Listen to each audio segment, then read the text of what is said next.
center field, number 6, Derek Miller. Batting 8, doing catch number 4, Say Ortiz. Batting 9th, the designated hitter, number 23, Derek Piles. And your man on the mound, starting pitcher number 2, Brett Marshall. And a manager of your Sugarland Skeeters, number 8, Gary Gagne.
this white dot. Just move it to that line.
Welcome to Sugar Land, Texas. We're live at Constellation Field, home of the Atlantic League champion Sugar Land Skeeters, who come in first place here in the Atlantic League with a 13-9 record, just one game better than their opponent tonight, the Lancaster Barnstormers, who are 12-10. This series is tied at one game apiece, game 3 of a 4-game series tonight, and the Skeeters are 6-2 on this 10-game homestand. Sugar Land will send out former big leaguer right-hander Brett Marshall, who is 3-0 with a 4.98 ERA. He will take on Southpaw Jarrett Leverett, who has no record and an 8.67 ERA. Game number 23 of the season, home game number 16. You can hear all 140 games here on 1560 AM this season. Hi, I'm Ira Liebman, joined by Greg Lucas, Andy Humphrey later, and of course Nathan Werner back in the studio. And Greg, this is really a battle not just for first place at the moment. This could be a battle all year. In fact, throughout the team's history, with last night's loss, both these teams are 51-51 in 102 games played so far in the 6 seasons of the Skeeters' history. Dead even. Lancaster leads this year 3-2. They trail by just one game at this point in the division standing, so it promises to be just as close. One problem, though, with the Skeeters is, as you know, yesterday you reported it during the broadcast, Ginsanti will be out for a while, and he'd been one of the hottest hitters on the team at 346. He got injured, and they're going to miss him because he was really coming around with the bat, and now others will have to pick up the slack. There are some good, solid hitters in the Skeeters lineup. They've hit, in fact, 22 home runs this year in this the 23rd game, so that's a pace that Skeeter fans are not used to. But they're still going to miss Mr. Ginsanti, both defensively and offensively, in that lineup. Another new addition to the Skeeters, Travis Ballou, will also join them. He is a Dallas, Texas product, so another Texan to join this squad. He will join them in the bullpen. So the Skeeters really are starting to straighten a lot of things out. Their bullpen has really been terrific. It's really the starting pitching, which has not been great over these last, I would say, week or so of games. In fact, when you look at their pitching, it's been difficult. The starters have not done that well. 8-8 with a 4.96 ERA, but the bullpen has been phenomenal. Talking 5-1 and a 3.19 ERA, and when your starters are not going long, Nix is a guy who generally goes deep into a game, and he only lasted a couple innings last night. But when that happens, as good as the Skeeters bullpen is now, you got to think down the road it could affect them quite a bit. Well, Brett Marshall, who goes in with a 3-0 record, a little bit deceiving though. He's earned run average of 4.99, 21 2/3 innings in 4 starts. So they're going to need a little more efficiency from him and hope that luck of going 3-0 with that high earned run average pays off. It may, because as we'll talk about the opposite pitcher, Jarrett Leverett, he's had a tough start as well. So we'll see how it turns out. It could turn out to be a game with a few hits. We'll see. The Barnstormers are an offensive juggernaut, in fact leading the league with a 2.93 ERA. Luckily the Skeeters are third at 2.67, so if he can silence their bats a little bit, but that takes a lot of things. Getting them away from Lancaster is one, so a little bit more pitcher friendly will help the Skeeters here, but the wind is blowing out slightly again, so might be an advantage for the Barnstormers here again tonight. It's a power-laden team. They've got the top guys in the league in runs batted in. They've got some of the top hitters average-wise, and they've got some good power. But Lancaster's always been a strong hitting offense, and the Skeeters, at least historically, have been able to play them even. Well, the national anthem ready to get underway, so we'll duck out when we come back. The starting lineup send the first pitch, and it's time to play ball when we return right here to Constellation Field in a moment. From Oak Forest Elementary.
ladies and gentlemen. Thank you.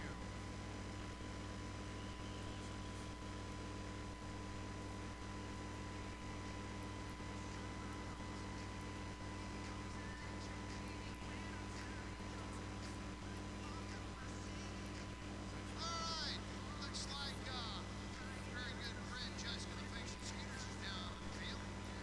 Got exciting young Skeeter band with her to help us get this game Started with 2 words that all baseball fans love to hear. Jessica, who you got with you?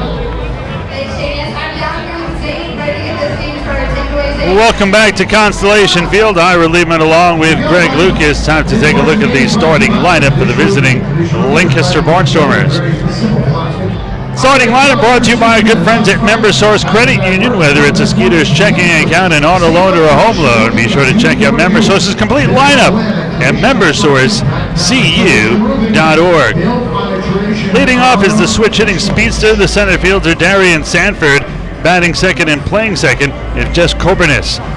In the 3-hole, Caleb Gindel, he'll be in right. The cleanup hitter and first baseman is Casey Hobson. The DH, Sean Halton, bats fifth. Batting sixth, the switch-hitting Trayvon Robinson in left. Garrett Weber will be at third, batting seventh. Vladimir Frias, the switch hitter. Shortstop bats eighth, and batting ninth, catcher Anderson De La Rosa. On the mound, of course, is the right-hander Brett Marshall. Fourth start, 3-0 with a 4.99 earned run average, 21 2/3 innings, 23 hits. The defense that will be behind him has a pretty solid outfield of Benson, Miller, and Barfield, missing Jinsanti as we mentioned. Left side of the infield has Nelson and Zawadzki, Prince and Scott on the right side, and Ortiz will be behind the plate, catching the offerings of Mr. Marshall. Oh, Brett last time out. That was on this homestand against New Britain. He picked up the victory, maybe his best start of the year, picked up the win, 6 innings, 4 hits, 1 run. It was earned, 6 strikeouts, 3 walks, 97 pitches, and 54 of them for strikes. And this is really the key to beating the Barnstormers when Sanford is in the lineup. You have to keep him off the base paths. In fact, Chris Nelson at first and Nelson at third and Travis Scott at first, already in on the corners. First pitch is low, ball 1-0, and we're underway. Game 3 of a 4-game series, game 9 of a 10-game homestand.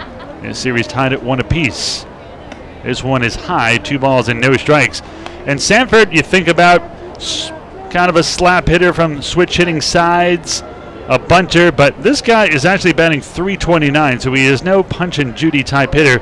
He has really hit well. The odd part about his hitting is that you would think in Lancaster, which is a hitter-friendly park, that he would hit a ton, but he is not actually. He is hitting much better on the road, as this one just misses. Wow, 3 balls and 1 strike. That one did not miss by much. On the road, he is hitting .412, Sanford, and at home, he is hitting .256. The 3-1, outside ball 4. Now you've got to watch him very carefully, and he is one of those rare guys that can disrupt an entire game. A catcher, Ortiz will have to keep an eye on him. Marshall will have to keep him close. Both Zawadzki and Prince will have to make sure they communicate as well.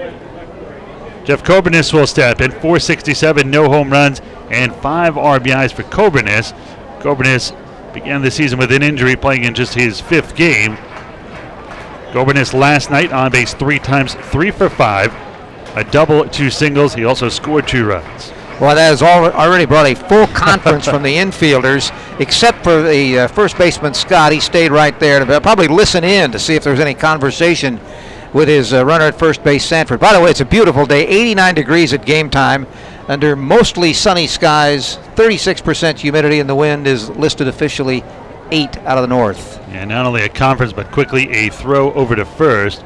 14 steals on the season for Sanford. That is, believe it or not, second in the league. The 40-year-old Falat Lantini is actually first in the league in stolen bases. That guy just never stops. This one high and tight, fastball misses. 1 ball and no strikes to count here. Now the key here for Marshall is be aware of the runner at first base, but don't allow it to interfere too much with your actual pitches. I want to expand on that right after this pitch. The 1-0.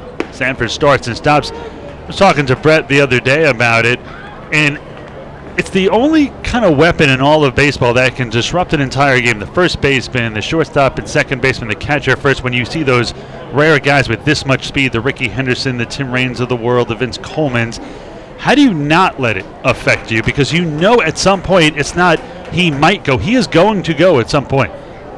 Well, that's true. One thing you can do is another toss over to first base is just that.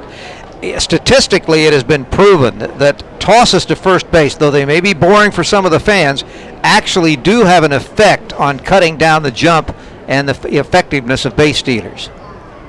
There he goes. This one is fouled off to the right side. Had a huge jump, would have made it easily. 1 ball and 2 strikes to count. Do you know what those percentages are? Well, it was it knocked about 10% off the success rate of base stealers, generally speaking.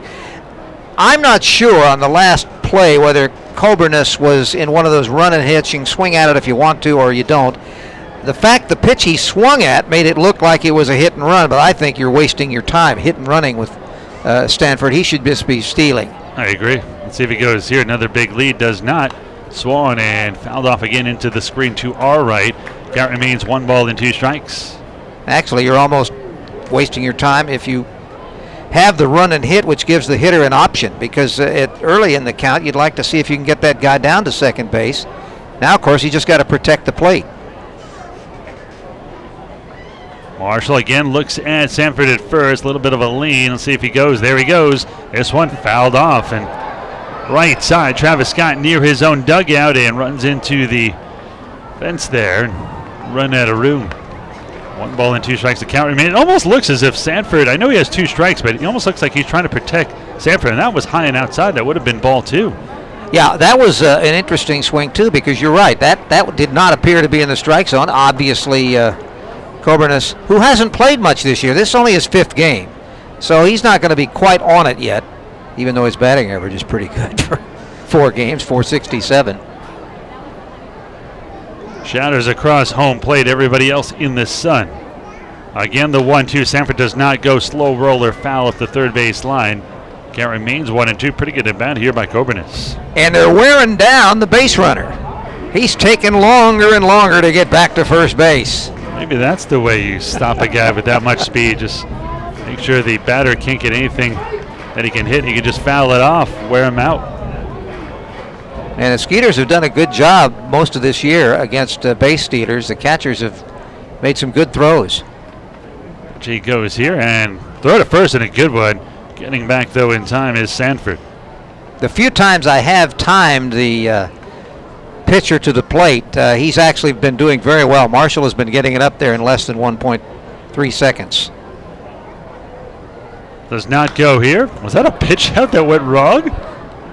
It looked like Ortiz had stepped up and he was on the right side. I mean, he was out of the crouch. I think that one just got too much of the plate. Yeah, just looking at the his facial expression back there, I think you're right. I think that was supposed to be a pitch out and it didn't go out.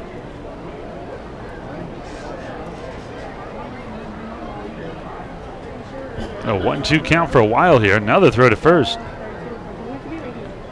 I think Darian's middle initial is G. Call him Darian G. Sanford. See, only the old school guys get that joke.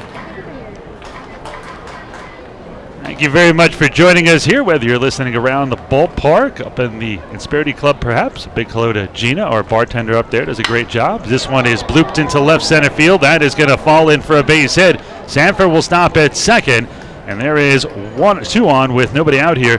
First and second, Sanford goes to second. Coburnus on at first with the single, and now trouble for Marshall because the next 2 batters are both lefties in Gindel and Hobson, and they both have power. 5 and 4 home runs respectively. Hobson 358, one of the top hitters in the league in batting average, and he's been there. And Gindel, of course, a veteran, 20 runs batted in. How about that? Leads the Atlantic League. He's also tied for second in home runs with 5 and batting 282 overall. Also third in the league in total bases with 44. Let's see if Marshall can get a double play ball here. This one, I want to run this past you too. Remember when Ricky Henderson was in his prime and he would hit a ground ball, the guy behind him would hit a ground ball, they'd let him to go to second. Even if they had a good play to force, they'd throw it to first because he was going to steal second anyway. Here, would you go for the force at third rather than the double play? Well, ball has to be hit in the right spot, I think. Sanford started and stopped, and that was almost a potential double steal right there. Actually, 1 ball to 1 strike. It was, because the runner trailing Coburnus was ready to go, but he was keeping an eye on Sanford, who stopped himself. I've seen them try a double steal before in Lancaster. Let's see if they try it here. The 1-1 swung and stroked into right field. This is going to be at least 1 run. Sanford around third. He's going to score easily. Going to third is Coburnus. It is 1-0 Barnstormers on the RBI single by Caleb Gindel. RBI number 21 on the season to extend his Atlantic League lead. Not a good start here. All 3 of the first base runners have reached. Walk to Sanford, the hit by Coburnus, another single by Gindel here. And in steps the powerful Casey Hobson. Well, Casey at the bat, 358, 4 home runs, 10 RBIs, and he amongst the leaders in 5 categories. He is first in on-base percentage at 458. He is actually tied for first even in hit by pitches with 4. Hits, he is second with 29, and total bases second as well with 45. First pitch high and outside, 1 ball and no strikes to count. Marshall so far 16 pitches, 10 of them for strikes. Already a long first for Brett. They set up inside. This one a check swing. Did he go? I think it caught the inside portion of the plate, 1-1. Home plate umpire tonight is Brian Page. Kevin Leventhal will be at first and Rodney Galloway at third. Did Page come up? He came up and he pointed to the third base umpire Rodney Galloway, but then he wound up calling it himself. This one a strike right at the knees on the outside corner, 1-2. I didn't know whether Galloway gave him a signal. Of course, right now he's out near the shortstop, so he's not really down the third base line. Maybe giving a signal that you're on your own. I didn't see it. He set up inside again. Swung and missed. Big strikeout there by Marshall, and there's his first K of the day, and there's 1 away. That's a really tough pitch. It was a down and in breaking ball to the left-handed hitter, and that's a pretty good way to handle Hobson. Well, Hobson handled, but not quite out of the inning here. Still first and second, 1 out, and a run in, 1-0 Barnstormers as the right-handed hitting DH will step in, and that's Shane Halton. Also a pretty dangerous hitter, only hitting .257, but he has first in the league with 6 home runs, 18 RBIs, tied for second. He had 6 of those RBIs just last night, and he was our player of the game. This one a strike, no balls and 1 strike to count. League veteran, hit .290 with 22 homers last year for this Lancaster team. Halton was 1 for 3. That home run, a grand slam. He also had 2 sac flies. That's production. This one high and outside. 1 ball, 1 strike, 1 out, 1 in. 1-0 Barnstormers. Runners on the corners here. It is Coburnus down at third and Gindel on at first. Marshall features a fastball, a curve, a slider, a change, a cutter, and a sinker. So 6 pitches. Swung and missed here. 1-2. And I think Marshall figured out and regrouped here. See if he can get another strikeout or perhaps a double play ball. Well, the speed's off the bases now. That's true. Coburnus got some speed at third, but he's not going to steal home most likely. The 1-2. Swung and belted deep to left field. This one's trouble. It could leave. Benson looks up and it's gone into the carousel. And that will be a 3-run homer. And just like that, it is a 4-0 Barnstormers lead here in the first. 9 runs batted in for him in 3 games here, and this one's only in the first inning. Extends his home run lead here in the Atlantic League to 7. Just mentioned the grand slam, and now a 3-run homer here in the first. Halton's an interesting story, obviously a hot story too, but he was never really much of a power hitter during his affiliated minor league years, but he picked it up last year at Lancaster and is carrying it through. In steps Trayvon Robinson, the switch hitter. Batting here from the left side, fouls the first pitch off to the right of home, 0-1. Halton 6 home runs in his last 9 games. He is on a tear here. Mentioned the Skeeters starting pitching against their bullpen, and it has not been good. This one is a little blooper towards second. Prince has it. He'll throw it to first, 4-3 on the putout. And there is out number 2. as the second baseman Josh Prince throws out Robinson. Go over those numbers again. The starters just 8-8 in their ERA near 5 at 4.96, whereas the bullpen has 5 wins. They're 5-1 with a 3.19 ERA, but it's not going to do you much good if your starters are just not doing much, not letting the relievers get a little rest here and there. I mean, last night Michael Nix went just 2 innings. Bullpen was terrific last night, but it's a lot to ask each and every night. This one is strike on the outside corner, 0-2. Well, that's another reason why Marshall is probably going to have to go some innings. So he needs to get out of this inning, start fresh in the second, and give Gary 4 or 5 more. The 0-2 bounced in the dirt, goes over the mid of Ortiz to the backstop. 1 ball and 2 strikes to count. Sometimes fans have trouble understanding that because they're in this one game at a time mentality. But in professional baseball, you can't really play one game at a time 100% because the pitching staff has to be handled with care. The 1-2. Swung in off the mound up the middle for a base hit, and Marshall struggling here in the first, not getting any help. That one doesn't hit the mound. It's probably a routine ground ball to Lance Zawatsky. That is the 4th hit of the inning already. He's made some good pitches, but he's also made some that have been laying right over the middle, and those have all been caught up to. Well, the 8th man to bat here in the first is a switch-hitting shortstop Vladimir Frias. Will bat here from the left side against the right-hander and former big leaguer Brett Marshall. Frias comes in at 276, 2 home runs, and 14 RBIs. This one is a strike on the outside corner. No balls and 1 strike to count.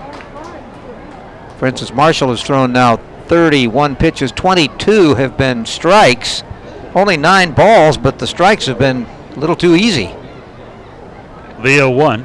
This one a strike on the inside corner, 0-2. People forget strikes are hits and home runs alike. Anything you swung at basically is considered a strike, because if you had missed it, it would have been one. There are no balls and 2 strikes, and Marshall just trying to finish this inning off. The 0-2 swung and missed, and a ball low, and that will do it. Second K of the day, and there's 2 away, but not before the Barnstormers send 8 men to the plate. They get 4 runs on 5 hits, no errors, and 1 man left on base. The highlight, the Sean Holton home run, a 3-run shot. It is the Barnstormers 4, and the Skeeters coming to bat for the first time when we return.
Time to take a look at the starting lineup for your Sugar Land Skeeters. Starting lineup brought to you by MemberSource Credit Union. Whether it's a Skeeters checking account, an auto loan, or a home loan, be sure to check out MemberSource's complete lineup at membersourcecu.org.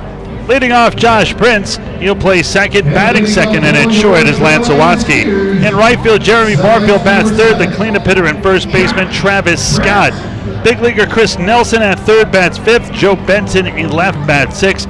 Derek Miller will patrol center. He'll bat seven. Jose Ortiz behind the dish bats eighth. And batting ninth, designated hitter Derek Piles. Defense is a good one in the outfield, and speedy. Robinson, Sanford, and Gindel. The left side of the infield has Weber and Frias, Colamus and Hobson on the right, with De La Rosa behind the plate for Jarrett Leverett, the left-hander. First pitch by the southpaw is a little bit low. 1 ball and no strikes to count. Prince comes in 240, 3 home runs and 14 RBIs. Shadows creeping towards the mound now. The lefty kicks and deals. Swung on, pops up right side. That'll make the seats. Leverett, 27 years old. He is 6'3", 195 from Milledgeville, Georgia. Selected in the 15th round by the Twins in 2012 from Georgia Southern University. Last year, split time between the Bees and the Ducks. Was 6-9 with a 4.03 ERA. 4 seasons as a pro in the minors. Just 9-22 with a 3.73 ERA. The 1-1. Swan and a bullet into center field for a base hit. The Skeeters are down 4-0. Prince gets them started on the right foot here with a leadoff single. Leverett has not won a game this year. He's 0-0 with an 8.68 earned run average. This is his 4th start. His team has won all 3 games he started. He just hadn't gone very far. 7-6, 7-6, and 6-3. So he hasn't been a puzzle, although in his last outing, he only went 2 innings and only allowed 1 hit. So he was okay, just very, very short. He doesn't look that short. Not, actually. In college, at Middle of Georgia Junior College, he was with manager Ross Peoples. They pitched there together. They hail from the same part of the state. So on a strike, 0-1 the count to Lance Zawatsky. 193 for Lance, 2 home runs, 5 RBIs for the former Barnstormer. 3 seasons in college for Leverett, 7-6, a 4.33 ERA. Pitched 1 season for the Giants organization. His manager at Salem Kaiser, former Barnstormer infielder Kyle Haynes. Leverett looks at first. Prince starts and stops. He's not going anywhere, down 4. And this one hit to the left center field gap. It'll split the gap, and it'll be cut up by Trayvon Robinson just before he gets to the wall. But it's going to be a double for Zawatsky. Runners on second and third, and here we go again. This could be a long battle with a lot of runs being scored here tonight, Craig. Certainly off to the kind of start we suspected we might have. Didn't expect to surrender 4 runs in the top of the inning, but hey, we did expect the Skeeters to be able to get something going offensively off Leverett, who's still trying to get himself organized, it appears. Zawatsky, who had been struggling, his 3rd double of the year, and that'll bring in Jeremy Barfield.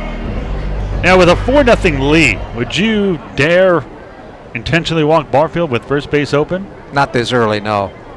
The odds of him hitting a home run are, obviously he can do it. But even a single makes it a 4-2 game, and you've cut the deficit in half. Yeah, there's nobody out, and so I think you got to get outs. This one, a curveball, a little bit low and away, misses. 1 ball and no strikes to count. Just food for thought.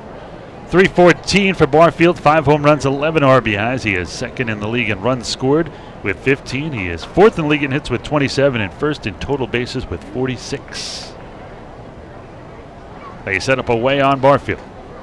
This one swung a bullet and caught. A diving catch by Weber down the 3rd base line, saved a double and 2 runs deep behind the bag. What a play by Weber. Well, Weber didn't fool anybody, but hit them where they are, and you get through things, and that's what happened there.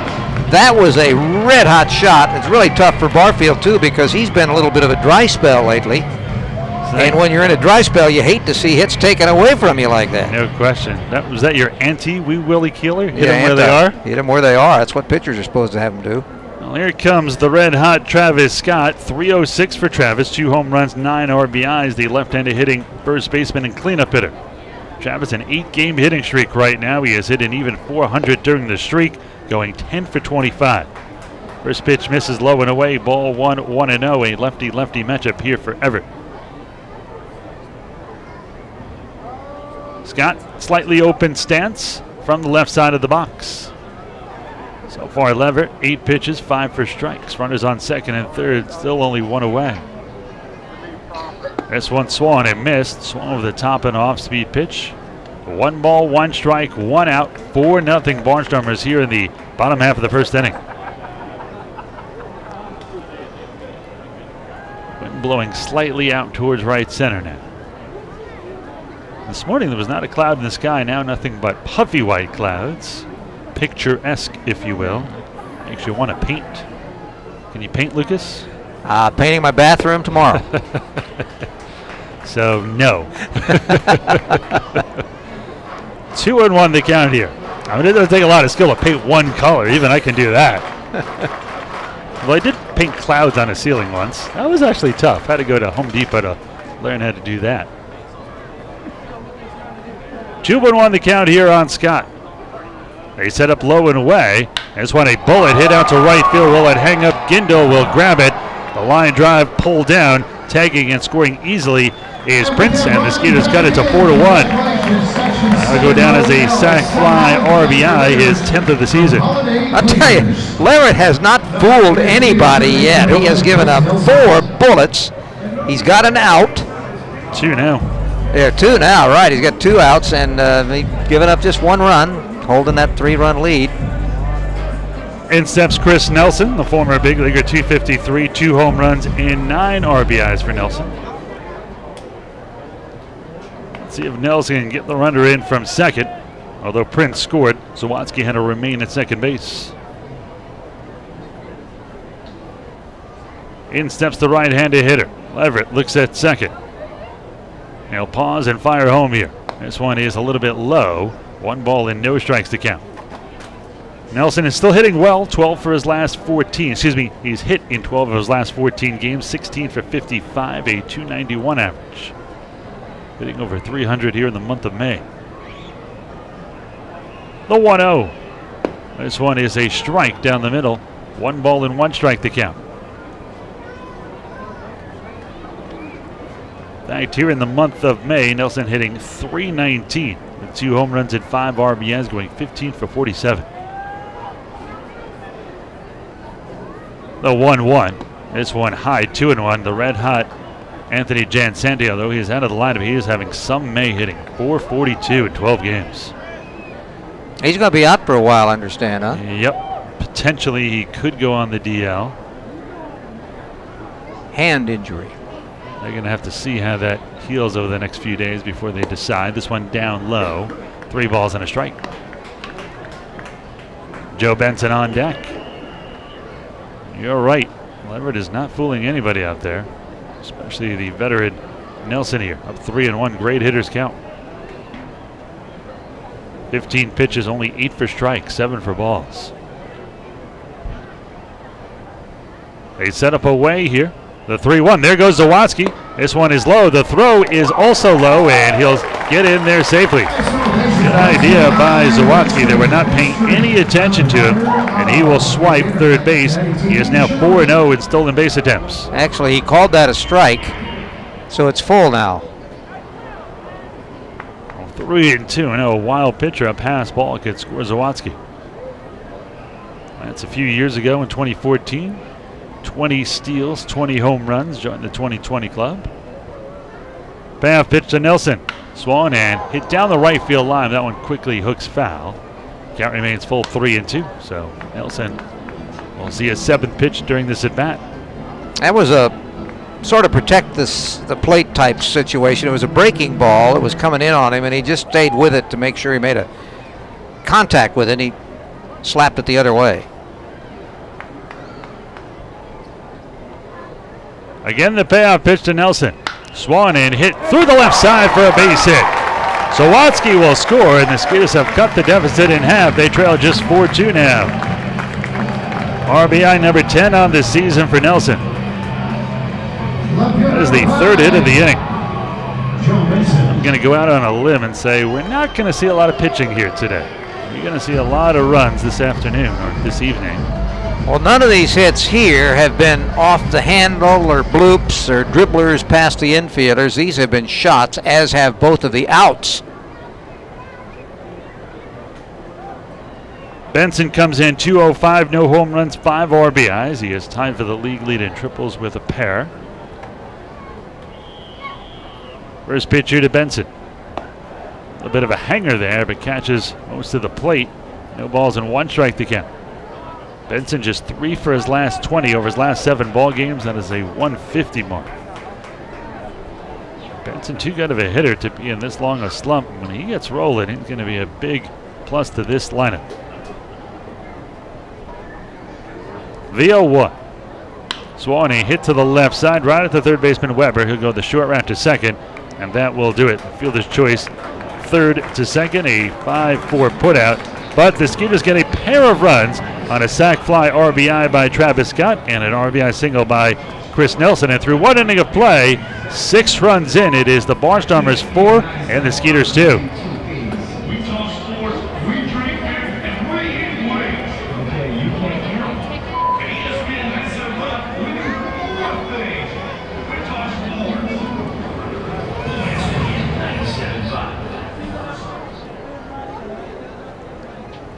He only threw 14 pitches? No, 20. 19. 20. Well, 920. Okay, there it is. 20. Thanks, Shane. Yes, I'm down here with Pisa. That was She's ready behind. to take on the Texas Mattress Maker Solar Base Race. Pisa, you see that base all the way out there in right field? You've got 30 seconds to go down there, steal it, and bring it right back to me. Let's put that countdown up on the clock, please. 3, 2, 1, go. All right, she's off to a fast start. Go ahead, Pisa, you're almost there. Let's make some noise for her. It's pretty far out there tonight.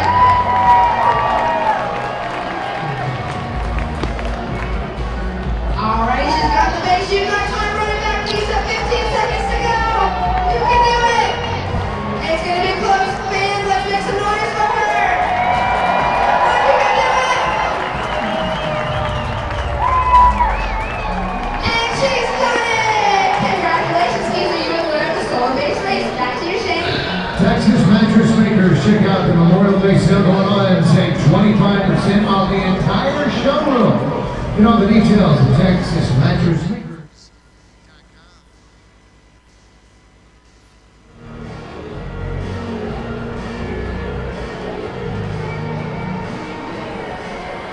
And leading off for Lancaster, catcher number 32, Anderson De La Rosa.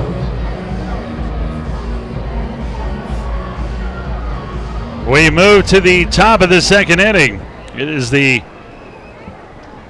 last batter in the order here for the Barnstormers, the only batter who didn't hit in the first against Marshall, the number 9 hitter, catcher Anderson De La Rosa. Then back to the top with Darian Sanford and Jeff Gobernis.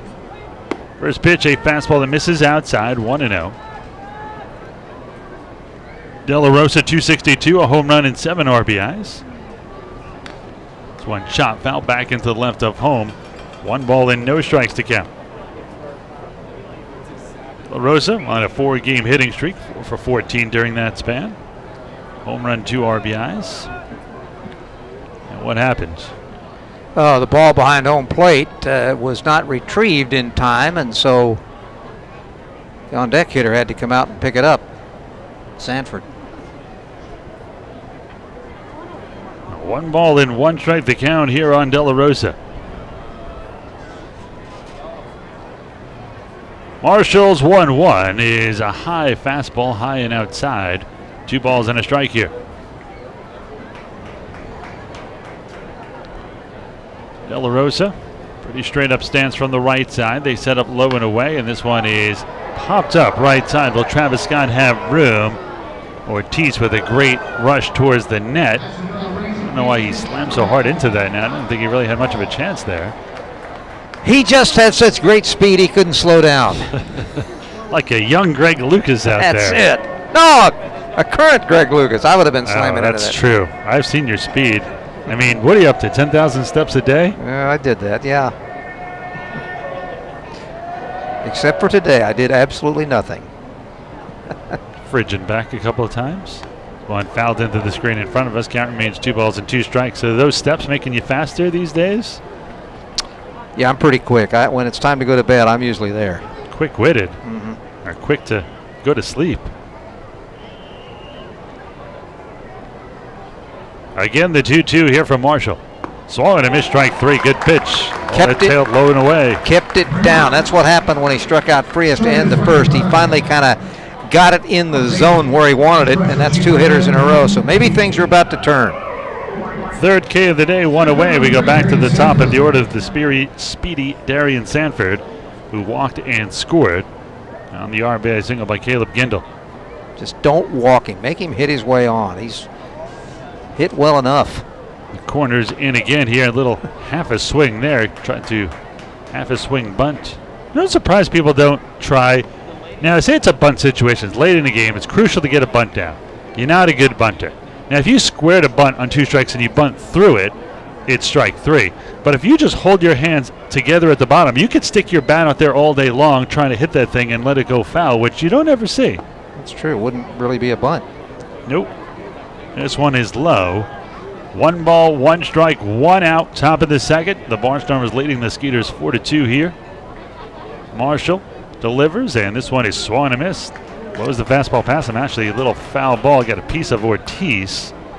Yeah, that looked like a case where Sanford was looking for the breaking ball, because on occasion Marshall has thrown a pretty good breaking ball in on left-handed hitters, and when it was a fastball, he was just fooled. I cannot believe, though, Sanford is listed at 5'9", 170. 5'9", maybe, but the 170, he just doesn't look that big. Well, he's wearing. Of course, everything under that shirt might be muscle. As we know, muscle weighs more than fat. Yeah, keep telling yourself that. The 1-2. Swan swung and hit to second. This is going to be tough. Prince can't glove it, and that one goes into center for a base hit.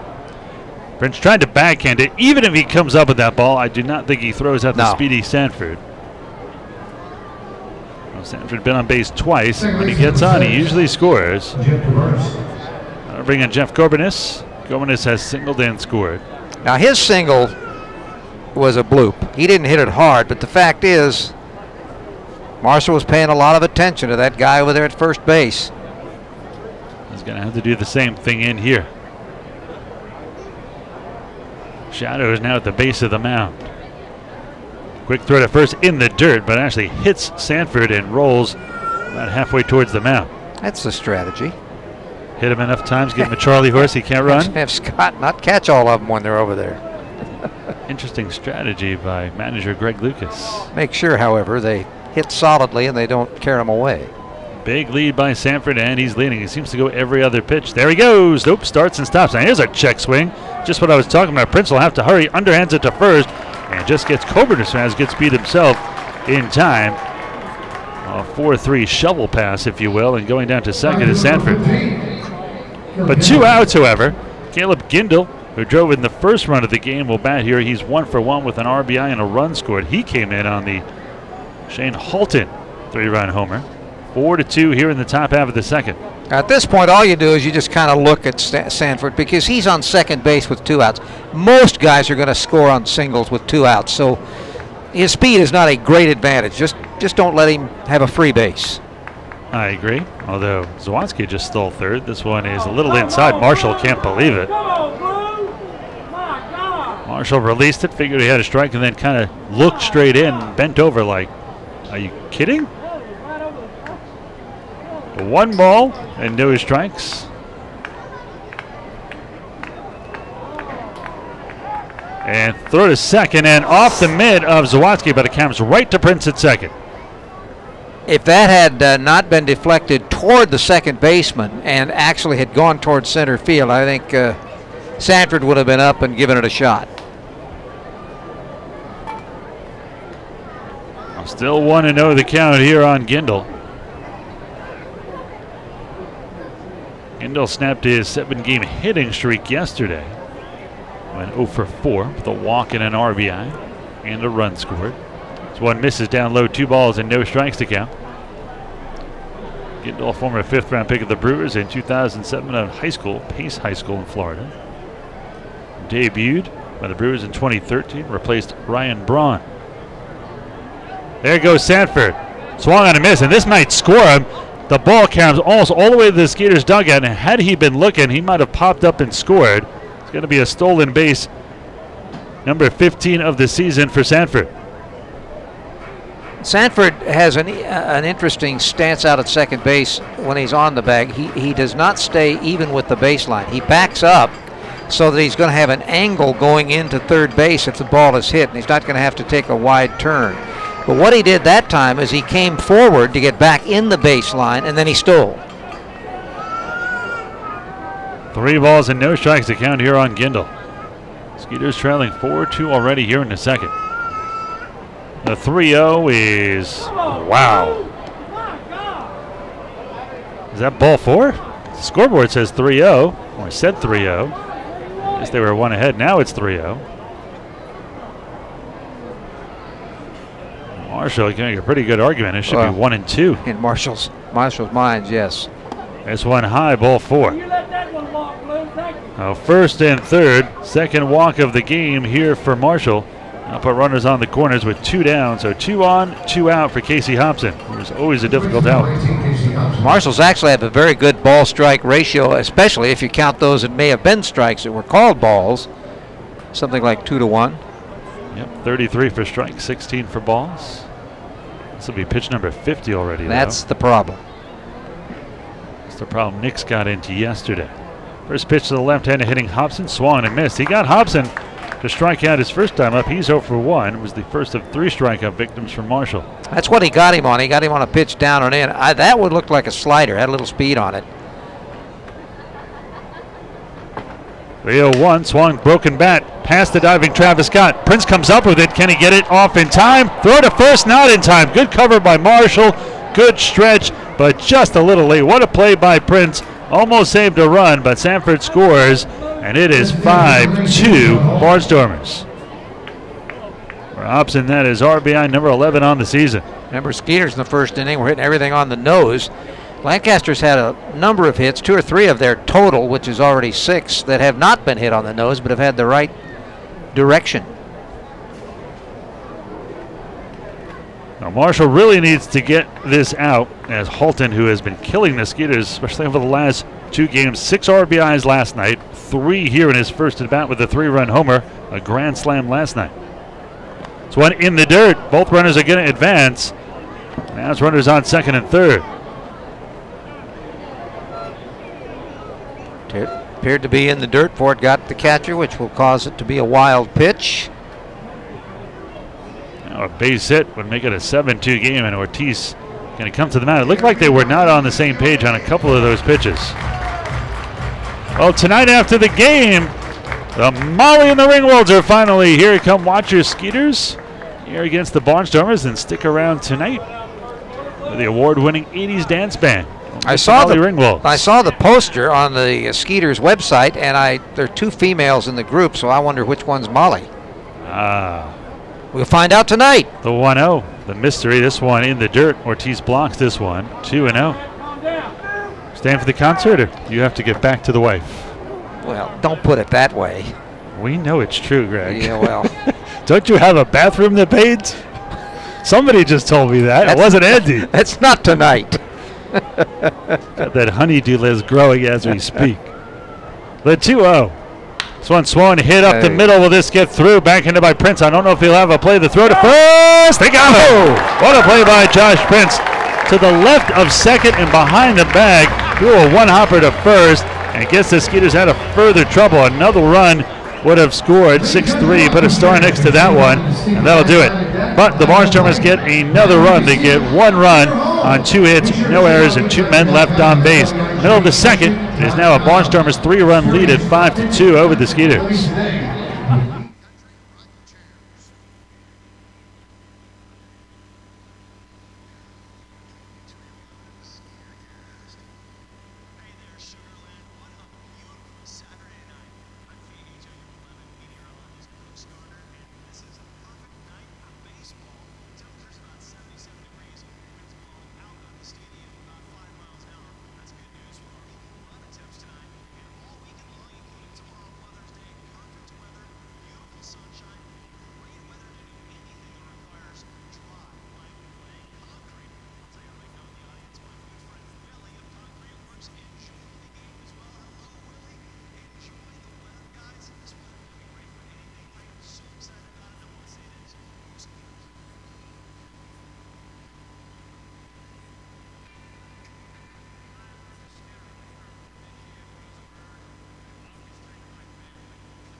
All right, fans, stick around. You definitely want to be around for the Texas Lottery, the Lucky Round. Well, bottom of the second, the Barnstormers added another in the top of the first. It is now a 5-2 Lancaster lead over Sugar Land. Bottom of the order here in the bottom of the second, 7, 8, and 9. Derek Miller, Jose Ortiz, and Derek Piles.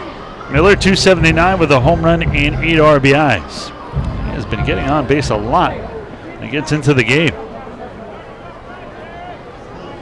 Straight up stance from the right side. Very little bend in the knees from Miller. Leverett deals and squares the bunt. Good idea with the third baseman way back, Weber. Skeeters need base runners here. Sun is a factor at this time of day for the outfielders and the infielders on certain balls because the sun is low and it is in their face.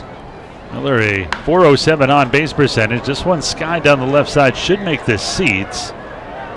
And it will, as Weber gave it a good look. That sun is brutal right now on the left fielder, Trayvon Robinson. So the Skeeters need to take advantage of it. Yes. Give them some tough plays. Yeah, you always hope that the pitcher is throwing from daylight to darkness when the opposition is batting, and hopefully by the time you get to the plate, it's darkness to darkness, if you will. The 0-2 here by Leverett. This one, an off-speed pitch, misses outside, 1-2. In fact, Leverett's lower body in the shade, his upper body in the sun, so when he rears back, the ball will still be coming from the sun to the shade. Yes, but you will notice there have been 7 runs scored with the... Yeah, apparently it's affecting the batters quite a bit.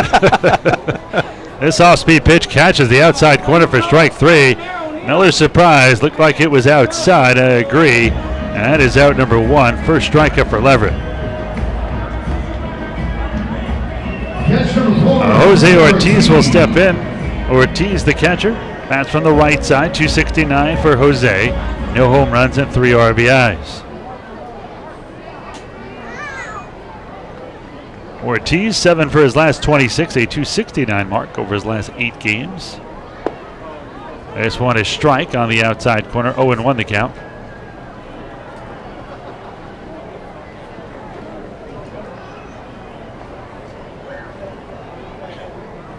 The 0-1 by the southpaw. Swung and chopped foul off of third. Gary will make no attempt at it. Now he makes a late break at it.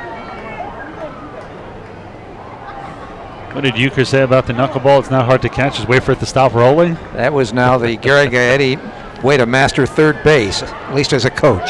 Exactly. The 0-2 coming here to Ortiz. This one swung and foul tip back into left of home, 0-2. Leverett's using a slider and it looks like an off-speed pitch.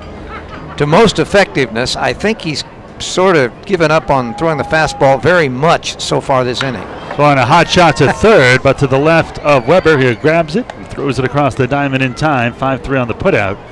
There's 2 down. See, he threw it there and it was hit fairly well. So he saved it. He set up, but location is the only reason it didn't go through. Ends up the number 9 hitter for the Skeeters, DH Derek Piles. A right-handed hitter comes in at 250. No home runs and 1 RBI for Piles.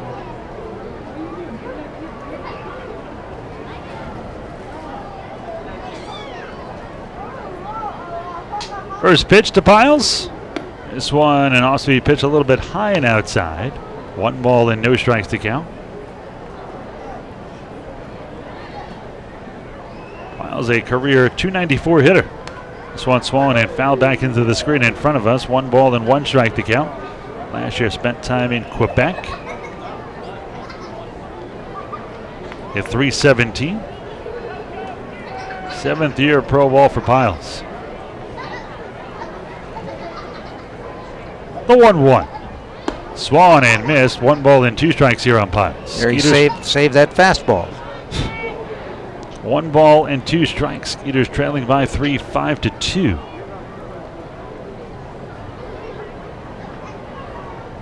This one high and outside. 2 balls, 2 strikes, 2 outs. Again, a 5-2 Barnstormers lead here.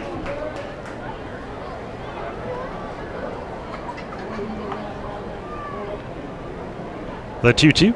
Swung and hit sharply into left field, into the corner. Trayvon Robinson, will he have a play? No. That one just hooks foul. It sounded good off the bat. Even I didn't see it, so no wonder Robinson got the late break on it. I have a feeling that Trayvon was saying, I'm so glad that went where it was, because I was having trouble finding it. Yeah, last night we saw the Barnstormers third baseman lose it. Actually, it was Chris Nelson, the Skeeters third baseman. He was terrified. He didn't know where it was, and actually it was right to his left. Zawadzki was already underneath it. And that ball comes back out on the field. That went way into the stands. How did it wind up on the field? Well, they didn't see it either and misplayed it, but Robinson picked it up and tossed it into the seats for a souvenir. The count remains 2-2. Miles was never drafted, 34 years old. The 2-2. Swung and missed, waved the ball low and away, and that'll do it. 3 up, 3 down go the Skeeters. 2 Ks sandwiched between a ground out to third. We are through 2. It is the Barnstormers 5 and the Skeeters 2. Take place May 24th and 28th.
Welcome back to Constellation Field. We're going to pause 10 seconds here for station identification.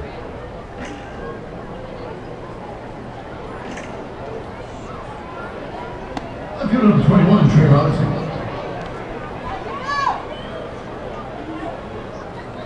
Trayvon Robinson takes the first pitch for a ball, 1-0. And this one swung and popped up left side. Benson doesn't know where it is, and neither do I. And is it in the stands? And it is, luckily. 1 ball and 1 strike. That's a terrifying feeling. It's the way Robinson swung the bat. It looked like it was hit out to left field. 1-1 the count. Well, a little inside piece of information for listeners is announcers will get their clues from the outfielders. It's true. This one is clubbed to deep right field. Barfield going back, looking up, and this one is off the top of the fence. Barfield will fling it in, sidearm to second. But it's going to be a leadoff double for Trayvon Robinson. And not a good start here again in the third for Marshall. Robinson, his third double of the season. Except Garrett Weber, he's 1 for 1 with a single. Weber came in at 308 with a home run and 7 RBIs.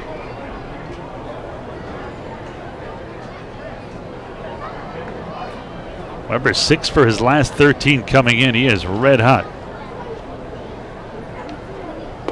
This one is a strike on the outside corner. 0-1 the count. Drafted twice, once by the Royals in the 35th round out of high school, Clovis High School, in 2007. Then in the 22nd round by the Diamondbacks out of Fresno State. This one is sharply hit to deep right center field. Miller on his horse, and he's not going to be able to catch up to this one. It'll bounce over the wall for a double. And that may save a run. Nope, they're going to allow the run to score here. And it's going to be a 6-2 game. Yeah, he was at second, so he gets the 2 bases. Robinson comes across And these two balls have been rammy-cackled. Rammy-cackled, eh? Haven't used that in 217. Yeah. RBI number 8 on the season for Weber, and you wonder how much longer Marshall's going to go. Looks like the bullpen's starting to scramble a bit. Somebody's going to get loose quick. Well, as I said, the big problem is they had to use the pen, and they really needed some innings, and they haven't even gotten 3 yet. This pitch by Marshall will be pitch number 60 already. This one fouled off the mask of Ortiz. Actually, it was the home plate umpire. No balls and 1 strike to count. 60 pitches now for Marshall, 41 for strikes, 19 for balls. A great strike-to-ball ratio, better than 2-1, but just means the strikes have been too easy to hit. Yep, 6-2. Skeeters trailing here in the 3rd. Still nobody out with 1 in.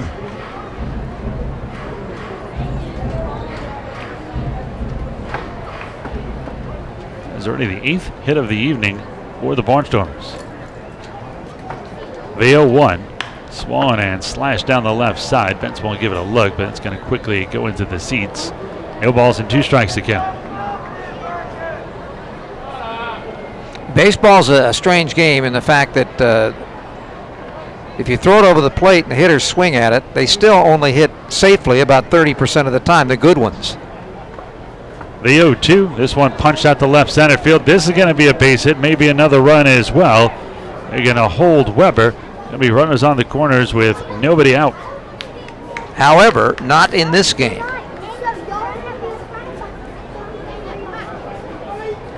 And somebody might have to start throwing quickly. 2 pitchers starting to stretch out, but nobody throwing yet. The number 9 hitter, Anderson De La Rosa. The Lancaster team is 9 for 15 at the plate. 15 official at-bats, a couple of walks in there, 15 official at-bats and 9 walks, so 11 for 17 have reached base. First pitch here is way inside, 1 ball and no strikes to count. Take a look at the Atlantic League scoreboard. Somerset in game 1 of a doubleheader win 8-2 over the Blue Crabs. No score in game 2. It is the Bridgeport Bluefish leading York 1-0. That one in the bottom of the 4th. And the Ducks and Bees not underway yet. 1 ball and 1 strike here on De La Rosa.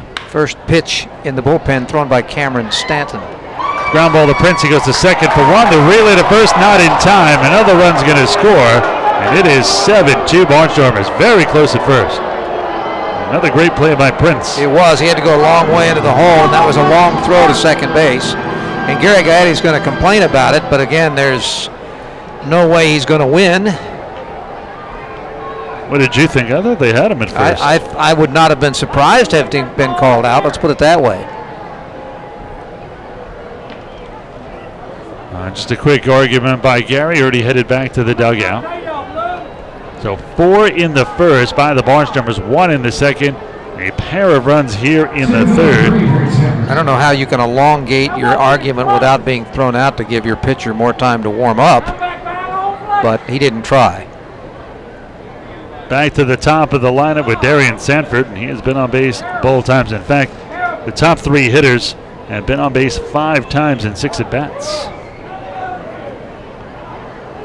He has walked, singled, stolen a base, and scored both times. First pitch misses down low. 1 ball and no strikes to count. Now the Skeeters finally get somebody throwing down there in the bullpen. It's Stanton.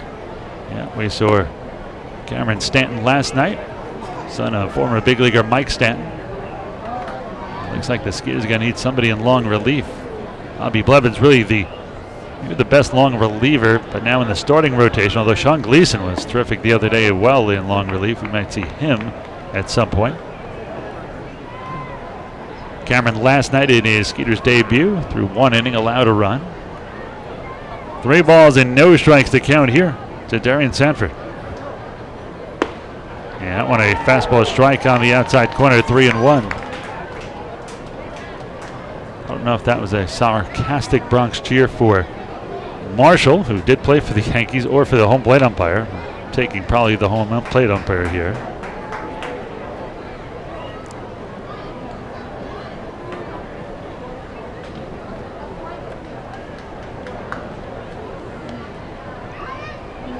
Three balls and 2 strikes here on Sanford.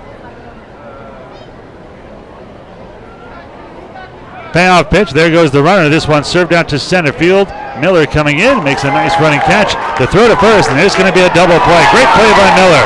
The center fielder turns into an 8-3 DP, and that'll do it. It's Marshall out of any further trouble. But 2 more runs cross, 2 runs on 3 hits, no errors, and 1 man left on base. 2.5 in the books. It is now a 5-run lead here for the Barnstormers. They're up 7-2 over the Skeeters. Skeeters here at Public Services want you to remember this is a litter-free event. Please dispose of all trash recycling in the proper acceptance. To help you with this effort, our friend Gushers are now collecting trash. Skeeters and our Public Services thank you for helping keep Constellation beautiful.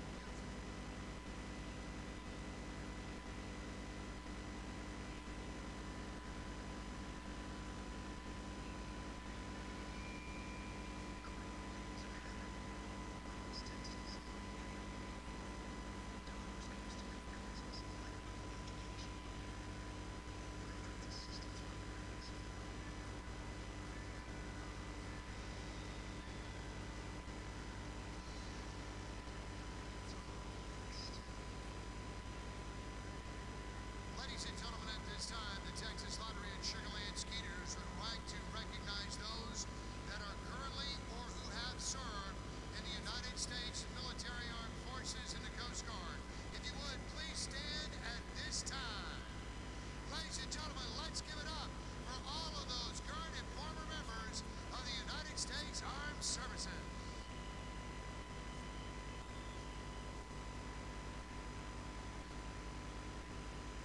Ladies and gentlemen, thank you.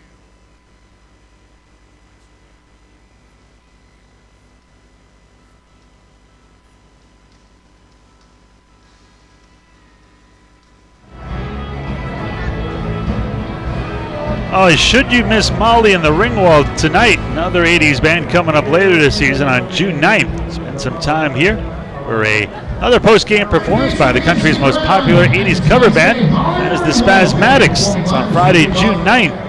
Get your tickets, call 240-HITS or log on to the Skeeters website at sugarlandskeeters.com. Top of the order here in the bottom of the third for the Skeeters, 1, 2, and 3. Josh Prince, Lance Sawatsky, and Jeremy Barfield. Skeeters now trailing 7-2 in this one. Prince singled and scored his first time up. Came in batting .240, 3 home runs and 14 RBIs.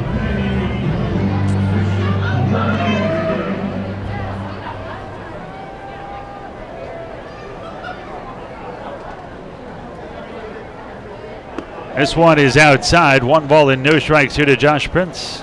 Skeeters and their fans learned on Tuesday that no deficit is too big to come back from. They were down 6-0, came back and tied it. Didn't like the way it ended, but it was a great comeback. This one misses inside. 2 balls and no strikes to count here on Prince.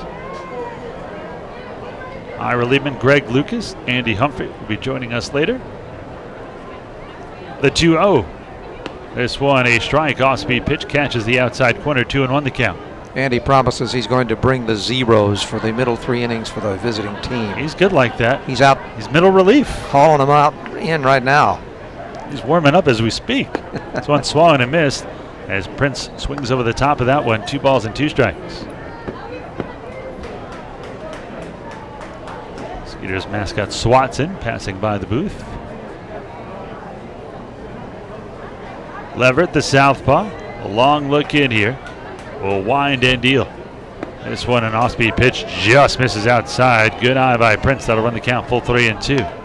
And this is when Prince is at his best, when he averages those 6 pitches per at bat.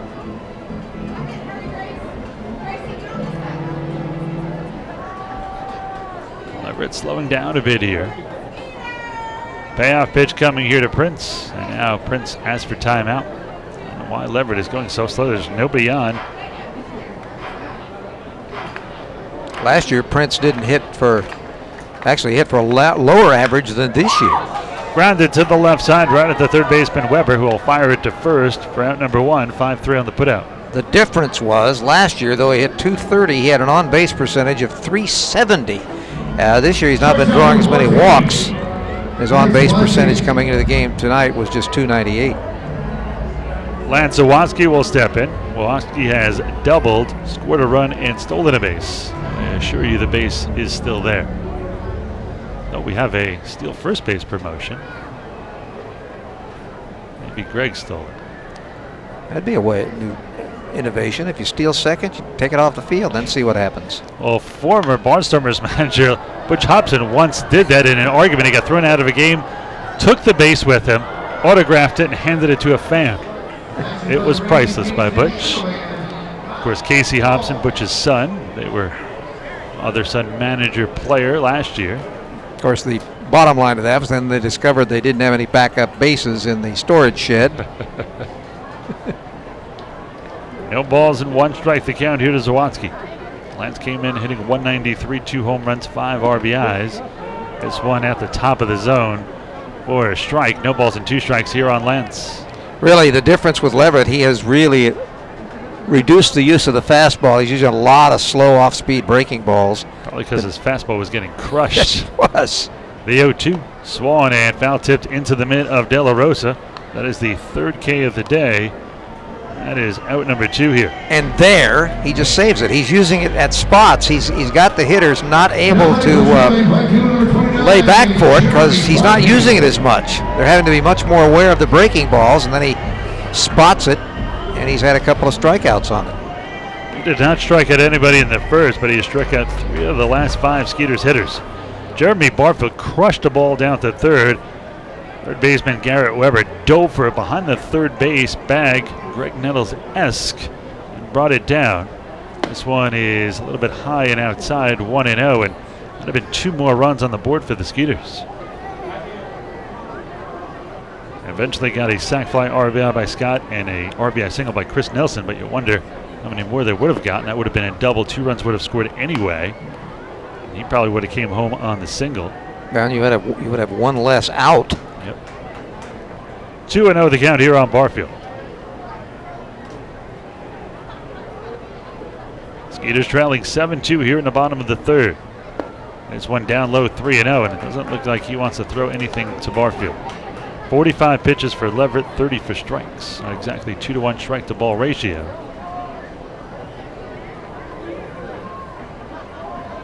The 3-0. Swung a bullet down third. This one foul. Makes a high hop into the corner. 3 balls and a strike here to Barfield. Well, that one came in on him a little bit. I think the pattern may now be to try to go to the outside part of the plate, maybe a little bit up.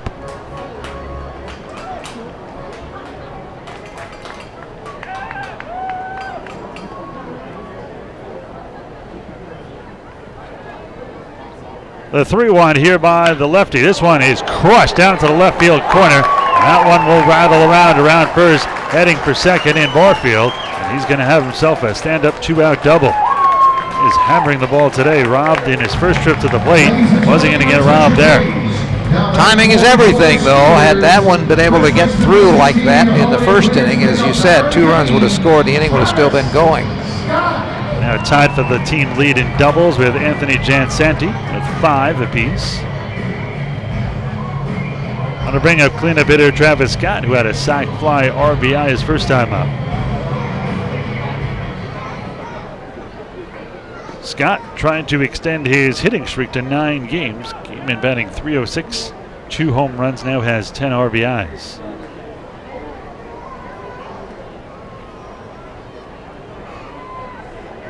First pitch here to Scott. This one is a strike down the middle. No balls and 1 strike to count. Skeeters are trailing 7-2 here in the bottom of the 3rd.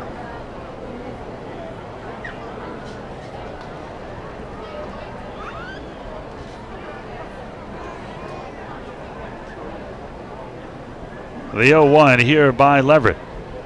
This one swung and blooped into left center field for a base hit. They're going to wave around Barfield. He's going to score easily.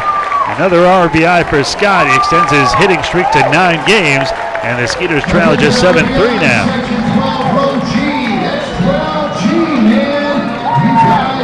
Scott still red hot. That'll bring in Chris Nelson.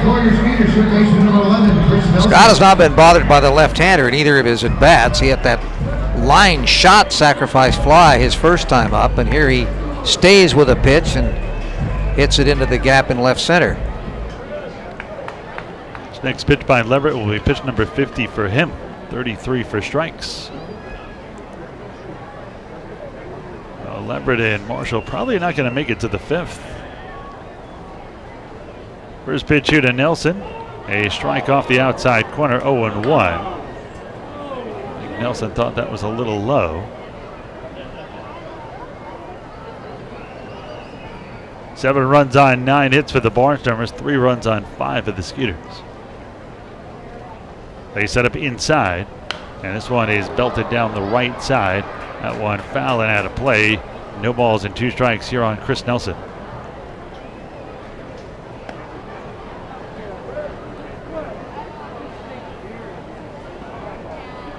So no balls, 2 strikes, 2 outs, 1 in. Skeeters trailing by 4 now, 7 of 3.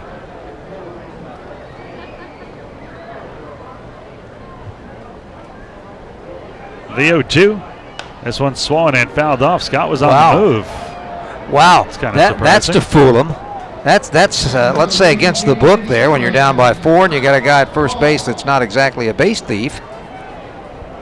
You're right. Travis runs pretty well, but I wouldn't call him a stolen base artist or an artist of any sort. Have you seen him paint? Well, I hear your painting skills aren't good. You're a linguistic artist. Yeah, that's it. This one low and away. 1 ball and 2 strikes here on Nelson.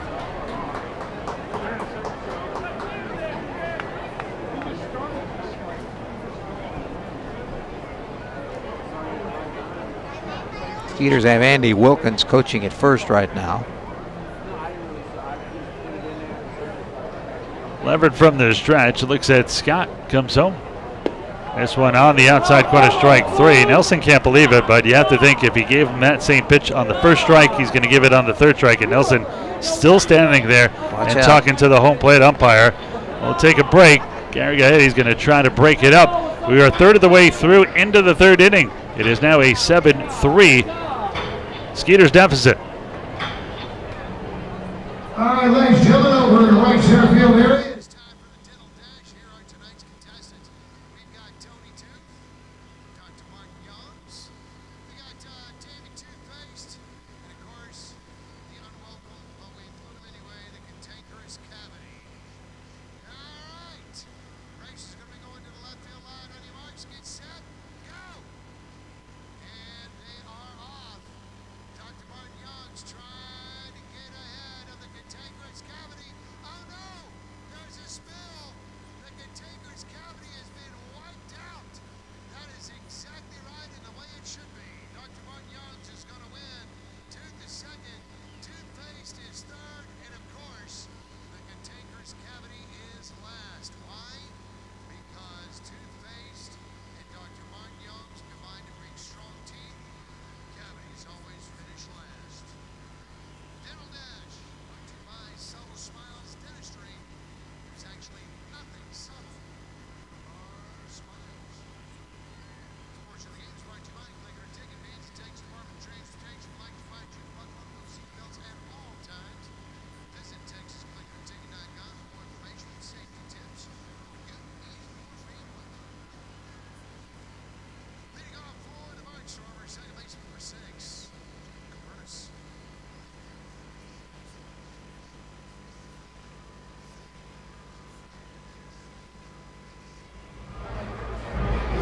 We move to the top half of the 4th inning. And to carry you through the next few, it's G-Lou, Greg Lucas. Greg? Thank you very much. It is a 7-3 Lancaster lead. But Lancaster coming up here in the top of the 4th inning. 2, 3, and 4 in the batting order. The first pitch is a ball. The second one is fouled back to Corbinus, second baseman, who is 1 for 2.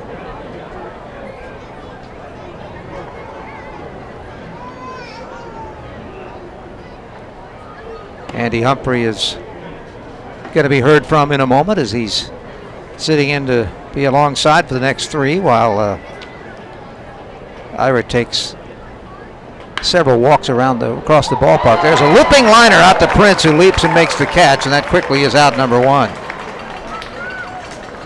Yeah, good reaction there by Prince, and I think Brett Marshall trying to settle down there might feel a little frustrated that was pretty hard hit from Coburnis, and he just needs to try and mix things up in these last few. He knows he's probably going to be pulled in these last maybe 1 or 2 innings or so. Yeah, his pitch count's right around 75. In fact, it is 75 right now with 1 out here in the 4th inning.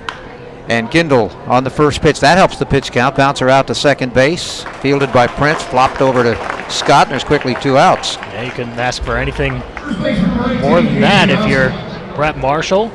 Try and keep yourself efficient through the last half of your start here. Or you're the skipper, too, because he really needs to get as much as he can out of Marshall before he has to go to the bullpen. And now he's going to face Casey Hobson. Hobson has struck out, singled, and driven in a run. There's a first ball hitting to right side of field and taken by the second baseman on a leaping grab as Prince makes a couple of nifty plays, and boy, hardly any pitches thrown here as the top of the 4th goes into the record books, and the score remains 7-3 Lancaster. Speaking of birthdays, we got a bevy of them on top of the Skeeters dugout. My good friend Jessica is going to let us know with who we are celebrating. Jessica, take it away. Thanks, Shane. Yes, I'm up here on top of the Skeeters dugout. We've got 4 birthdays in the house tonight. We've got Alex, Christian, Trevor, and Antonio. See if you guys can remember all those names. We're going to sing happy birthday, but I need your help. All right, on 3, 1, 2, 3. Happy birthday to you. Happy birthday to you. Happy birthday, Alex, Trevor, Christian, and Antonio. Happy birthday to you. All right, happy birthday, guys. And hello and happy birthday to Alex, Trevor, Antonio, Christian, Cullen. Happy birthday, guys. Also to David, Mary, Madison, happy birthday. Thank you for spending your special day with us. All right, with the group center in the house. Forest Elementary, Alvin Little League, Alvin PB Skeeters. Uniform Lake Bulldogs, Pearland, Major Cubs with us here tonight. Also hello to the Westbury Panthers, the Houston Waterworks team. All at your family with us. Brazos Valley Amateur Radio Club in the house. Alvin Minor Skeeters with us tonight. Hello, and a big Hello to Texas Strikeout. Wow, for a game that has had so many long half innings, the last one took about 5 pitches, took about a minute to play. I guess we've got our speed shoes on here, Andy. Oh, we sure do. Go to the bottom of the 4th for Sugar Land. It'll be Benson, Miller, and Ortiz facing Jared Leverett, who has thrown 55 pitches through 3. He gave up 2 runs in the first, could have given up more, gave up a lot of hard hit balls, and an easy 1-2-3 second. And then the 3rd inning, he gave up another run on a double and a single, both after 2 were out. And now he's going to face Benson, who bounced into a fielder's choice to end the 1st inning. Derek Miller and Jose Ortiz, all 0 for 1 so far in the ballgame. 7 runs, 9 hits, no errors for Lancaster.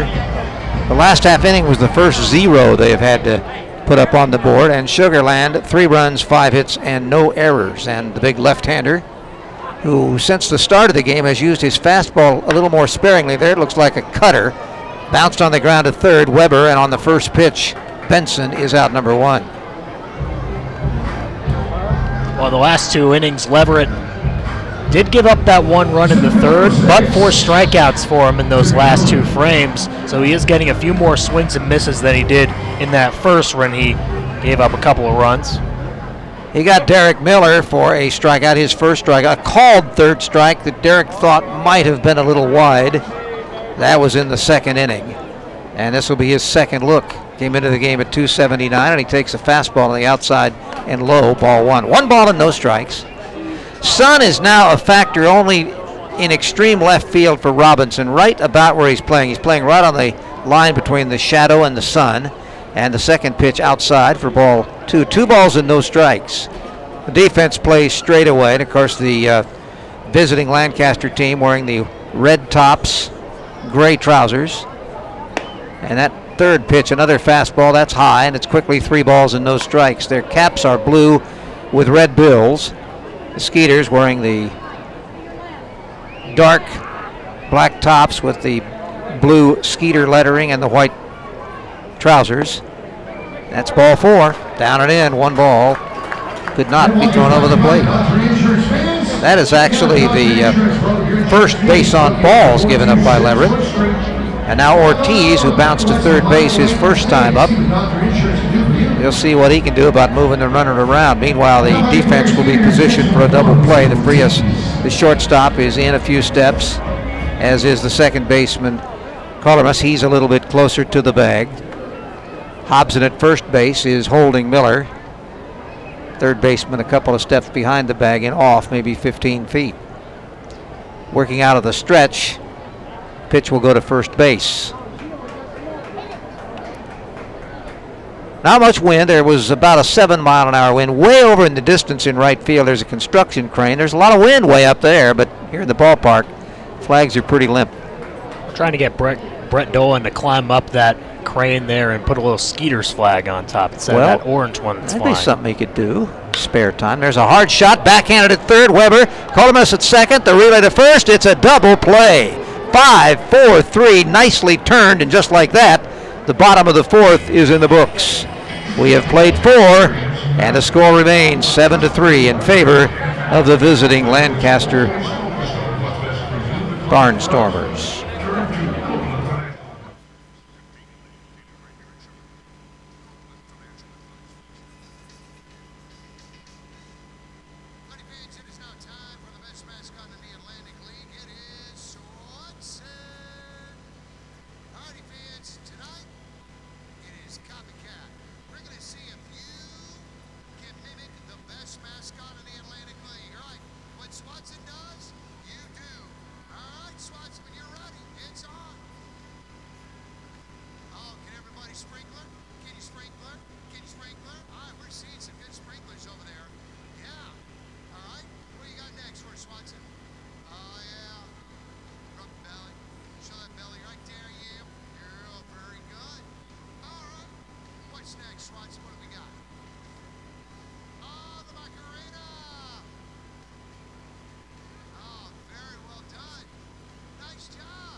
The activity moves to the top of the 5th. You know, I think there were only 11 pitches thrown in that whole 4th inning.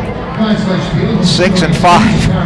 And so 1 base runner, but he was wiped out on the first pitch, double play. Let's see if things continue here as we go to the 5th. It'll be Sean Halton, Trey Robinson, and Garrett Weber coming up for Lancaster and their 7-3 lead.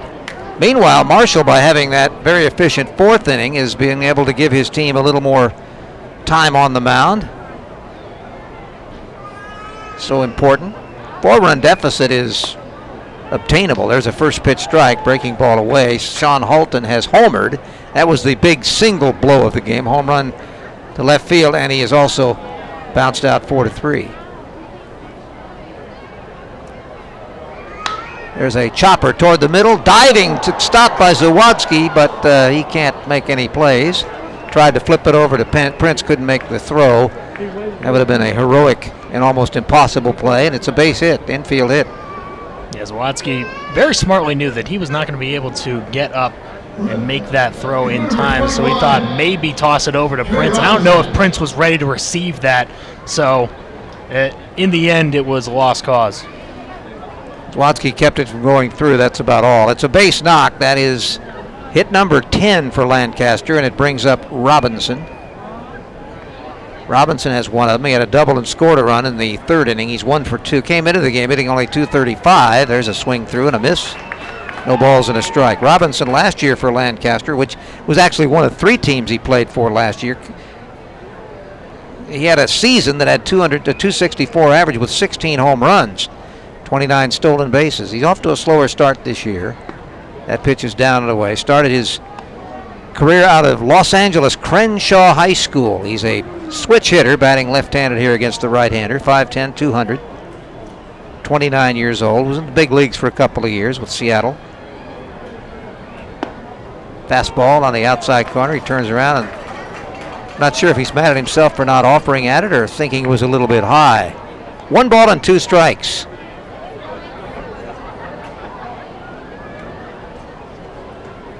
Playing for the double play on the infield. Looking for that ground ball. He's pretty speedy. He's got to hit it hard. There's a chopper. That may not be hard enough. Oh, it can if the tag is made at second, and it is. The relay at first. It's a double play. Running right into that tag was Sean Halton.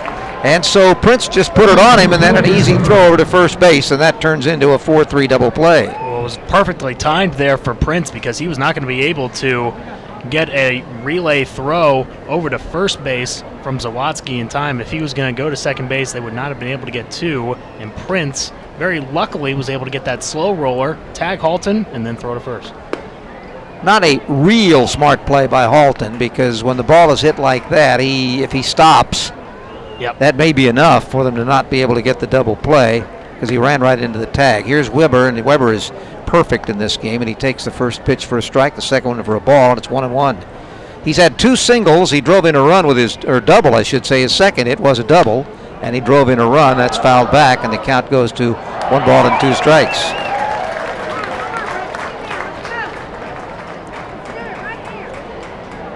Halton is Weber rather, came into the game hitting .308. They got another guy who can play third base for this team pretty well named Aarons, and he's not in the lineup. That ball is up and in. That backs him away. And it's 2-2.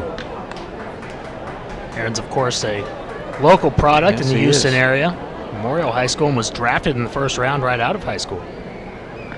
Weber had a season last year with 4 teams from high A to triple A, and he swings and misses, and that retires aside. Another easy inning, just what the Skeeters need for Marshall to keep them close. We go to the bottom of the 5th. It's still 7-3, Lancaster.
To be a winner with the foul ball challenge, here's all that has to happen.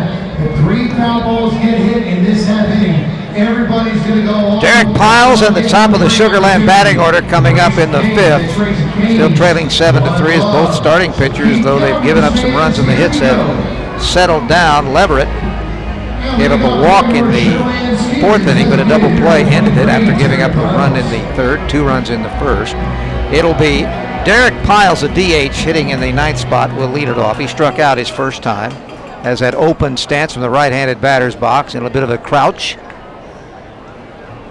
Leverett gets his sign from De La Rosa, and here it comes. And it's on the outside corner for a strike. Nicely placed. Hey, you've been patiently waiting because this thing has been moving so fast. Because, you know, baseball has a great history. There have been some things that happened on this day in history as the count goes even 1-1. Well, absolutely. And, of course, tomorrow is Mother's Day. And you told me earlier that you did call your mom today to Yes, make sure that you got the Mother's Day conversation in.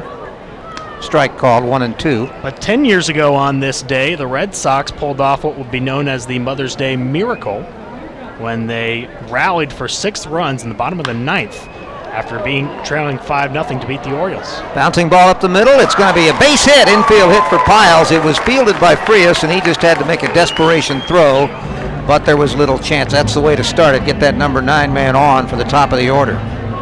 There's a lot of first-time things that also happened in this day in baseball history as well. 1929, here's something. The first time in Major League history where a game featured both teams wearing numbers on the back of the jerseys. Both teams, first time. First time in Major League history when the Indians hosted the Yankees in Cleveland. Program sales. Here's Josh Prince to lead it off with a runner at first. He's 1 for 2 in this game. Now if a team, certainly on the Major League level, doesn't wear their names, I won't mention one that doesn't, but they play in New York, you feel like you don't know who they are. Exactly. Why wouldn't you put the names on there? You just need to identify. It's tradition. We're talking about the team in New York. Right, yeah. But the team in New York has what tradition? You can't find a guy with a number less than 10. Yeah. They got a guy that wears 99, for goodness sakes. Come Yeah, Ira's in the back. Ira's doesn't have a microphone, so he just has to listen. Yep. As we ridicule his boyhood team. Actually, he's a man, and it's still his team. 2 balls and no strikes to Prince. Ball popped in the air to short center field. Shortstop going out. Frias. Sunfeld coming in. He dives. He cannot make the play. That drops in for a base hit as Prince is safe at first on one of the softest hit balls of the game. Sanford came in from a long way but couldn't get to it, and Frias couldn't get back out to it. And so the Skeeters have something going here with the first 2 on here in the 5th. Right as that came off the bat, I had a feeling that was going to be trouble. Sanford does have a lot of speed, but I think the wind may have changed it just a little bit because it's now starting to blow a little bit towards our booth here. It's blowing from left to right field, change direction just a bit. So Sanford may be thrown off a bit by that. Well, Skeeters have a left-handed hitter that can pull the ball to the right side, and he's got a little bit of wind that might help him if he can get one up in the air. That's Lance Zawatsky. He has doubled and struck out on his 2 at-bats. Runner at second base is Piles. Prince is at first. There's nobody out here in the 5th. There's a line shot, deflected by the pitcher, out to Frias. He tags the bag, fires it across for a double play. That was a lucky double play. The ball was hit like a bullet, but it was slowed down just enough and deflected in exactly the right spot that Frias could turn it into 2. Moving over to third base is Piles, but now they're 2 outs. Yeah, Prince came up with a nice little 4-3 double play, which was bought with a little bit of luck by himself on that slow ground ball. This time, it was the shortstop Frias fielding a hard shot up the middle, and he was perfectly positioned to make that fielding play and touch on second, throw to first, and another twin killing. Well, Barfield, who has a double and 2 well-hit balls, has a runner at third base with 2 outs. He's Mr. RBI man, so maybe he can get a run closer at least as he takes the first pitch on the outside corner for the strike. Well, the Skeeters have not been lucky at the plate in this game. They had some line shots and hard hit balls that were outs in the first inning. They just had one here that was deflected into a double play. That ball is popped foul right side. That'll be out of play. But it's all part of baseball. Sometimes you're lucky and sometimes you are not. Sometimes you hit the ball hard and are out. Sometimes you bloop it in and get hits.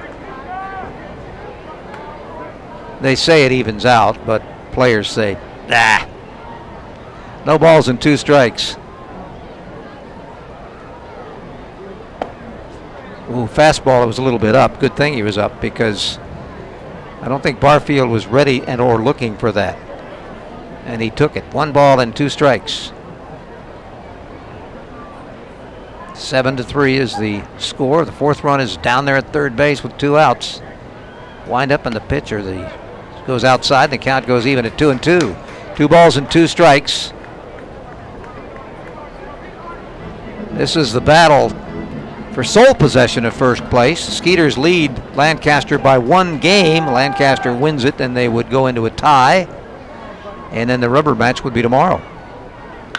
That ball is popped up on the right side. Hobson, the first baseman, going over in the foul territory, makes the catch, and that retires the side. So the Skeeters get the first 2 on, but don't score them.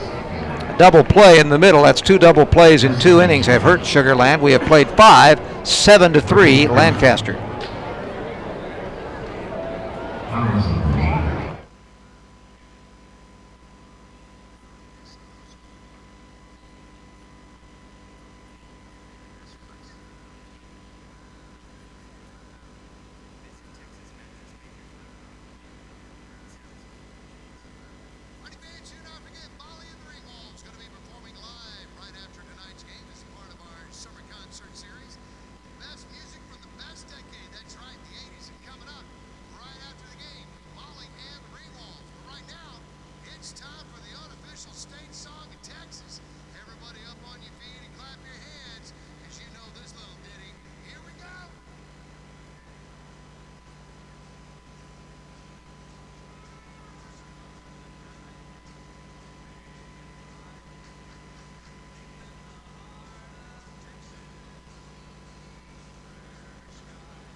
Just heard the voice of a longtime partner of mine, Barry Warner, back on, of course, he's a part of the 1560 radio crew, and he was my old partner back well before Mr. Humphrey was born when I was doing Houston Rocket basketball on television. Barry was my partner for 3 years on road games. That was a long time ago. That was Ralph Sampson's first year was my second, and Keem Olajuwon's was my third. And Barry and I were there a long time ago. Here's Frias leading things off in the 6th inning. Frias has struck out and singled in his 2 at-bats. Came into the game at 276. He played last year for the Kansas City team in independent ball and hit 246. In fact, he played for them for 3 years before coming over this year.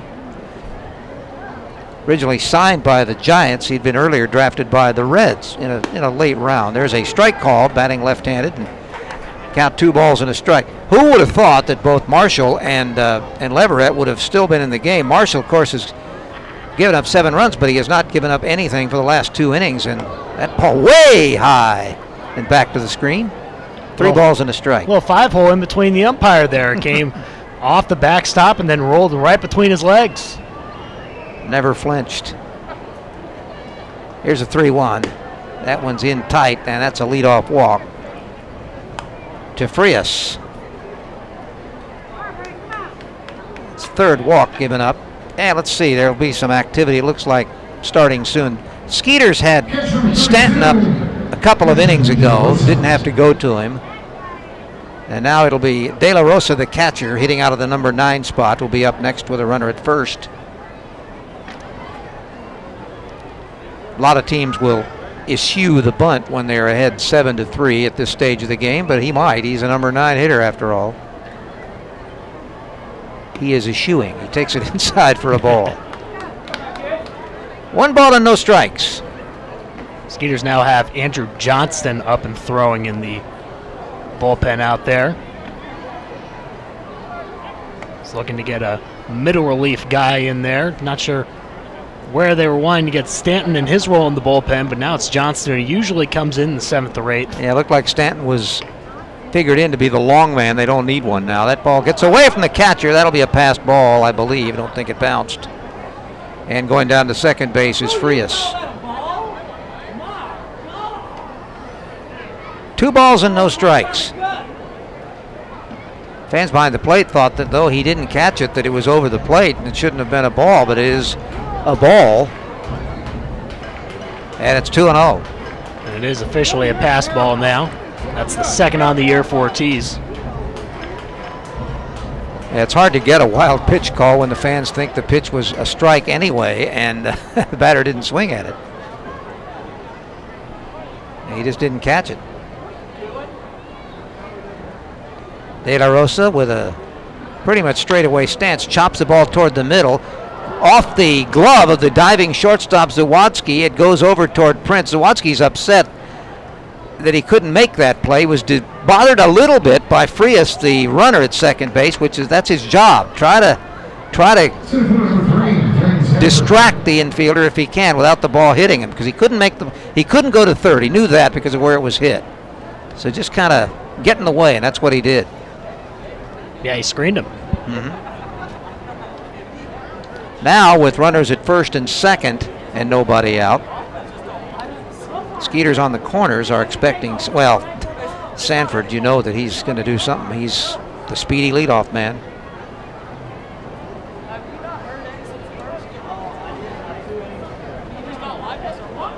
They don't have a ruling yet on the board whether that's going to be an error. I suspect it will. There's a bunt out to the third base side. No chance on Sanford on this one. That's a base hit. Bases loaded. That was a perfect bunt.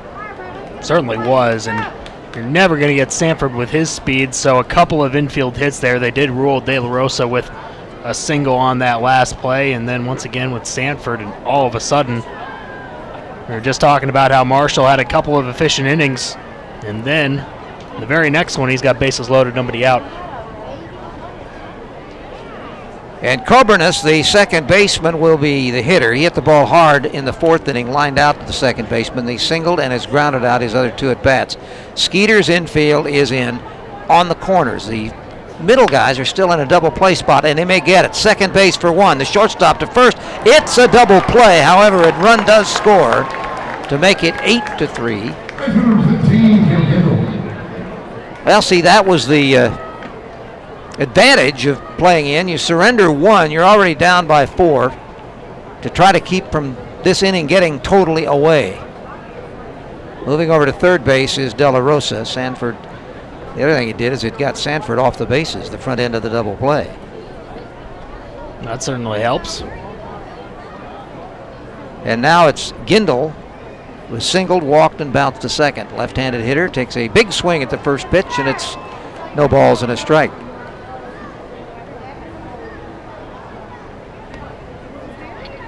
8-3. 8 runs, 12 hits, no errors for Lancaster. Sugar Land 3 runs, 7 hits, and no errors.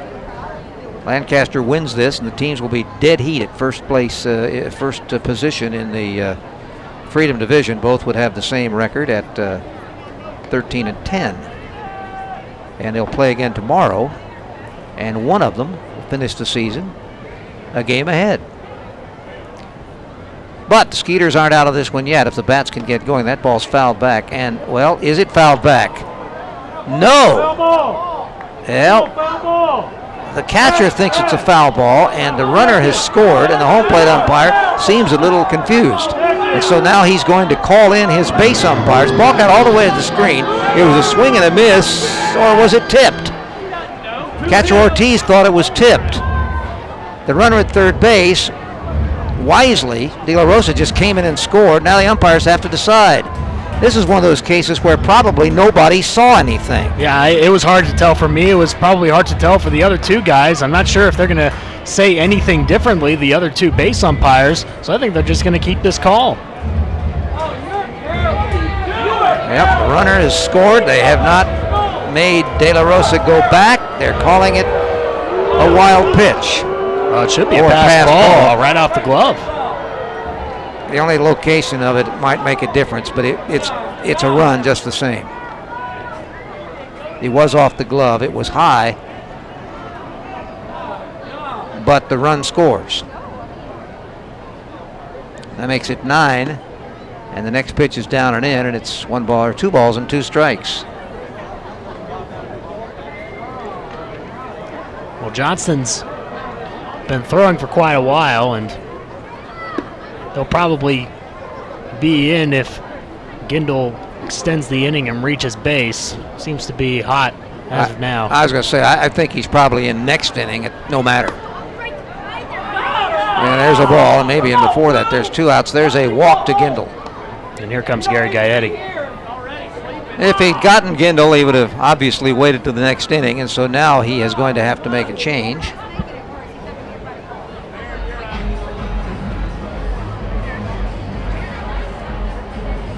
And we'll take a break and tell you all about the new arm as Marshall leaves the mound. Do not forget, tomorrow is Mother's Day. We're going to be honoring mothers. Give you a chance to win a diamond buried in the diamond. That's right. Somewhere in the infield, ladies, there is a diamond that is buried. And tomorrow, right after the 2:05 first pitch game, Mom's going to be allowed to get on the field for a chance to dig up that diamond and take that rock home with them. It is the Diamond Dig coming up tomorrow afternoon. Brought to you by Elegant Jewelers. Tickets are available for tomorrow's game at the TDECU ticket office and at SugarlandSkeeters.com.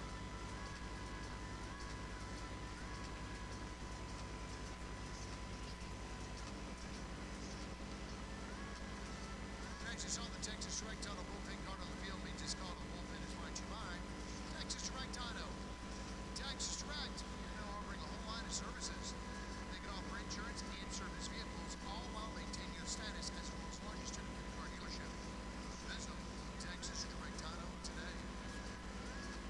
Now pitching for your Sugarland Skeeters, number 22. Johnston.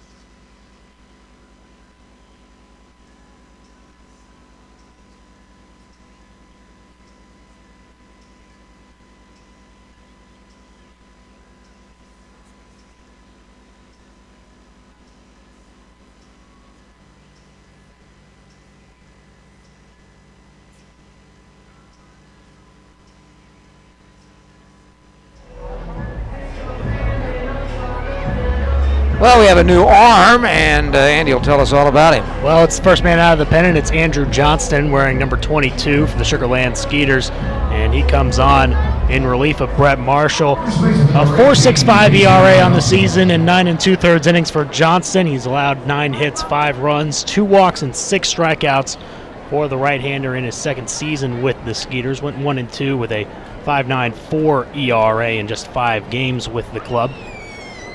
He's got to face one of the top hitters in the league, and Casey Hobson. And the first pitch is low.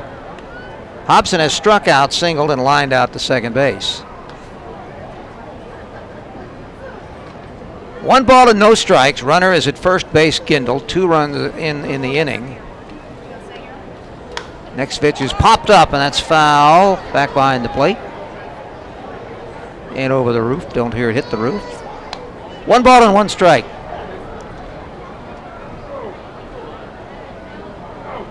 If you're in the vicinity, you can still get out here. There's a post-game concert. And, of course, the Skeeters rally is still upcoming. Of course. I can guarantee the concert. Here's the 1-1. Comeback pending. Yes. That pitch is inside. And it's 2 balls and a strike.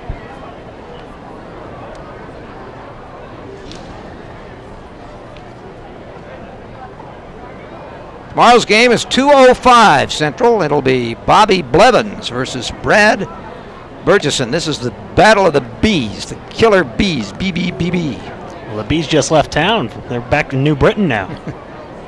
Yeah, they just left, and Lancaster and Skeeters will throw a couple of double BBs tomorrow. Here's the 3-1 pitch.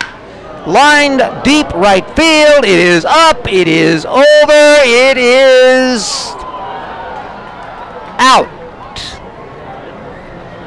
A home run that just was past Barfield's leap. And it's 2 more runs on the board. Well, Johnson joins the team. The first run, of course, is charged to Marshall. He finishes with 10. Second one goes to Johnston, the home run by Hobson. What do we say about him? That is home run number 5. It was crushed, and I thought it was going to clear a lot more than it actually did. It actually looked pretty close, and Barfield leapt, thinking he probably had a shot to rob that one.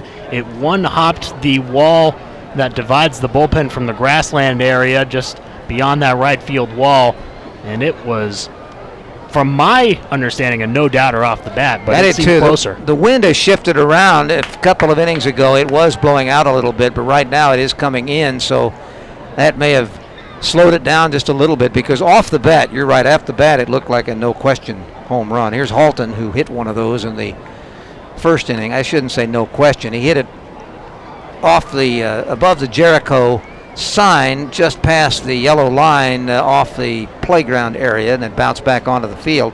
That was a 3-run homer in the first. So there's 2 home runs in the game now for Lancaster. That's 26 for the season for them. No balls and 2 strikes. That one misses outside, 1 and 2.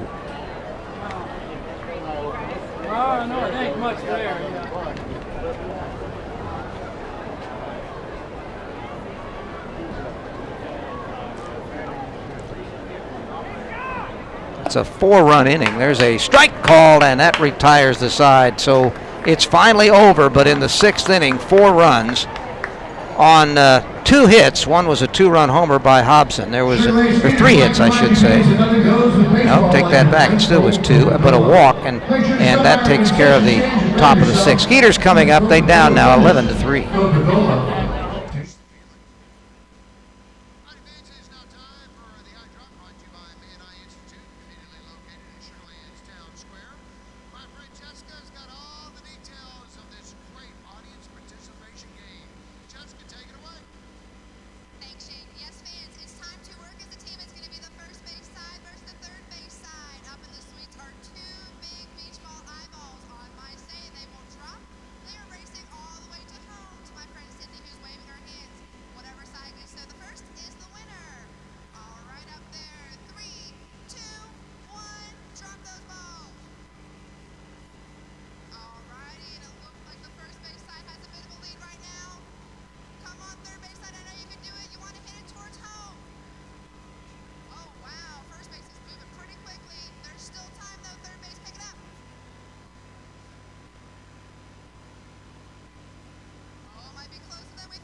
Well, we go to the bottom of the 6th. Skeeters now down 11-3, and Jarrett Leverett is still there, and he's doing okay now. He's thrown 84 pitches into the 6th. Ladies and gentlemen, your attention, please. Now batting for your Skeeters. He'll face Travis Scott, Chris Nelson, and Joe Benson.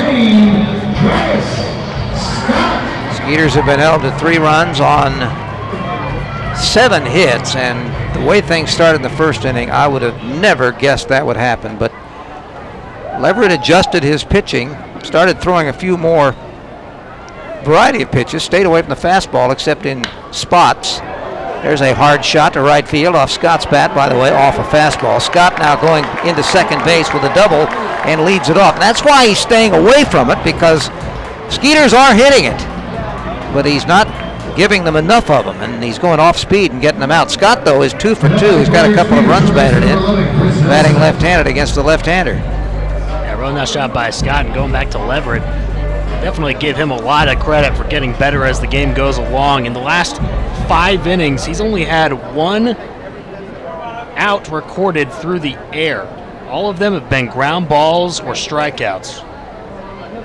Well, he now faces Chris Nelson, who hit one of those hard shots off of him in the first, then was called out on strikes in the third, didn't like the call.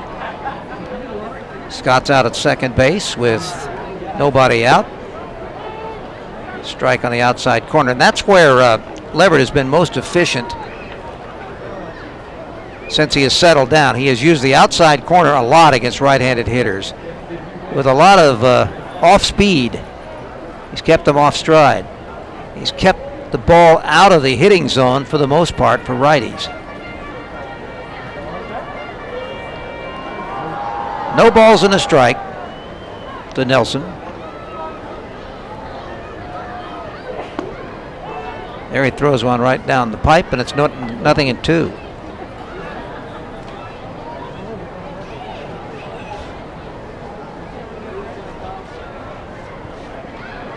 Nelson, a native Californian, right-handed hitter, 31 years old.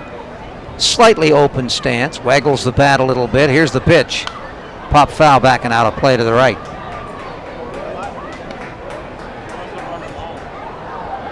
Chris, the hitter, went to Stone Mountain, Georgia for high school, Redden High School, and went to Pasadena City College back in California.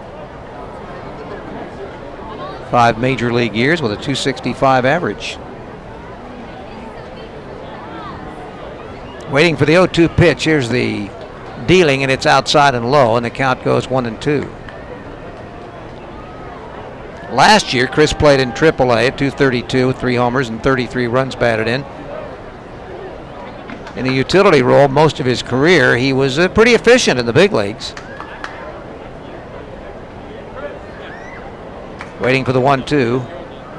That's way outside, and it's 2 balls and 2 strikes. Played 111 games for Colorado in 2012 and hit .300 with 9 homers. Yeah, he was really effective when he was up in the big leagues, and I'm surprised that he got cut because of how well he has done defensively for the Skeeters. I'm surprised that they wanted to let go of a guy that could really pick it. 2-2. Well, he might not.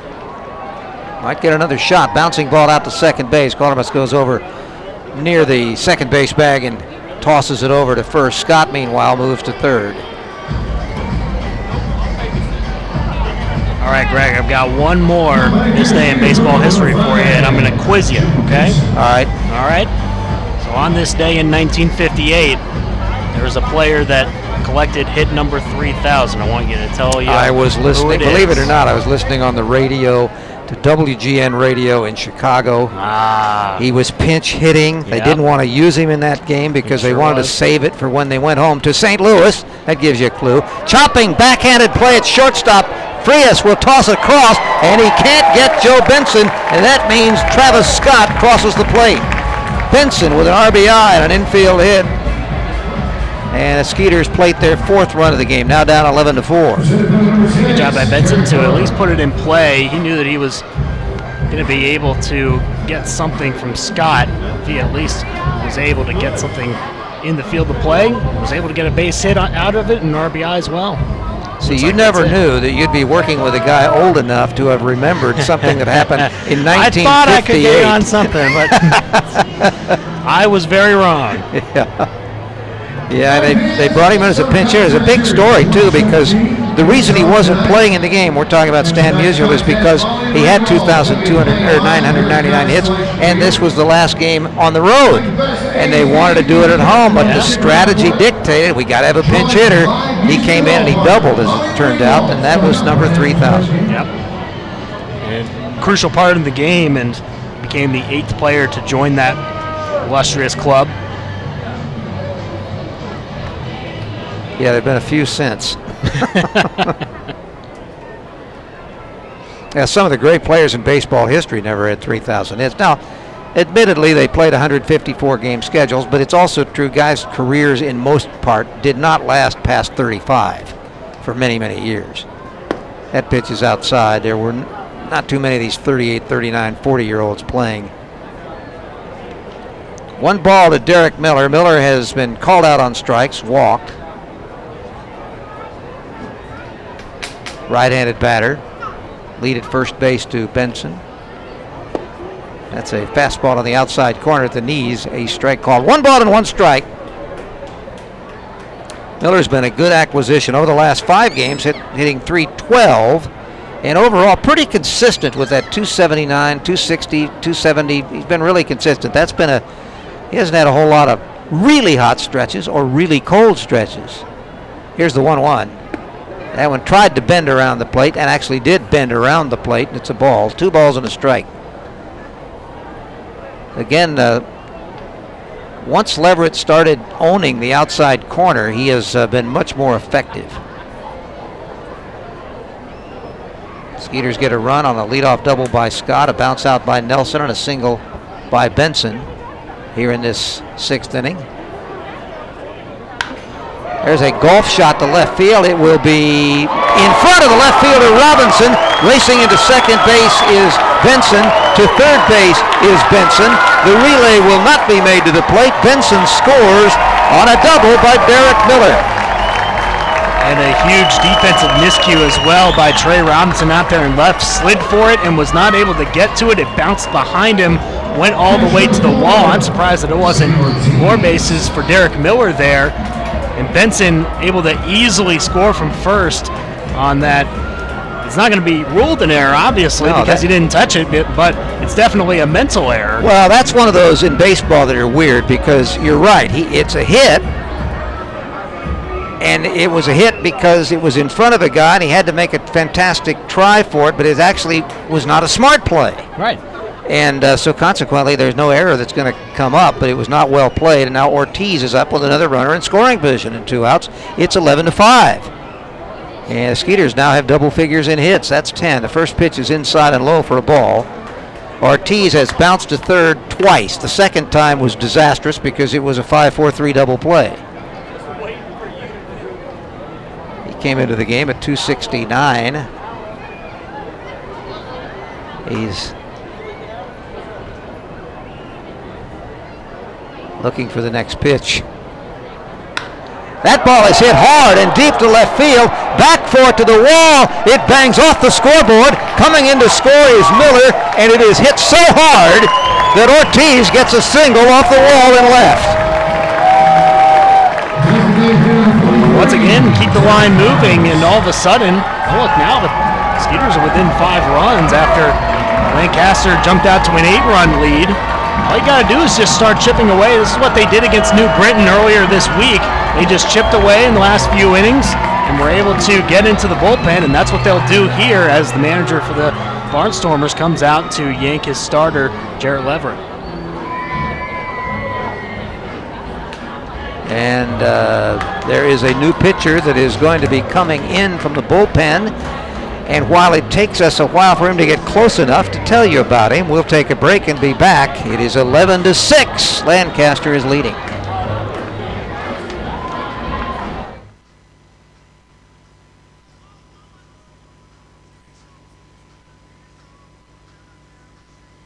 Texas Farm Bureau members get free tickets to Skeeters games Sundays here at the ballpark.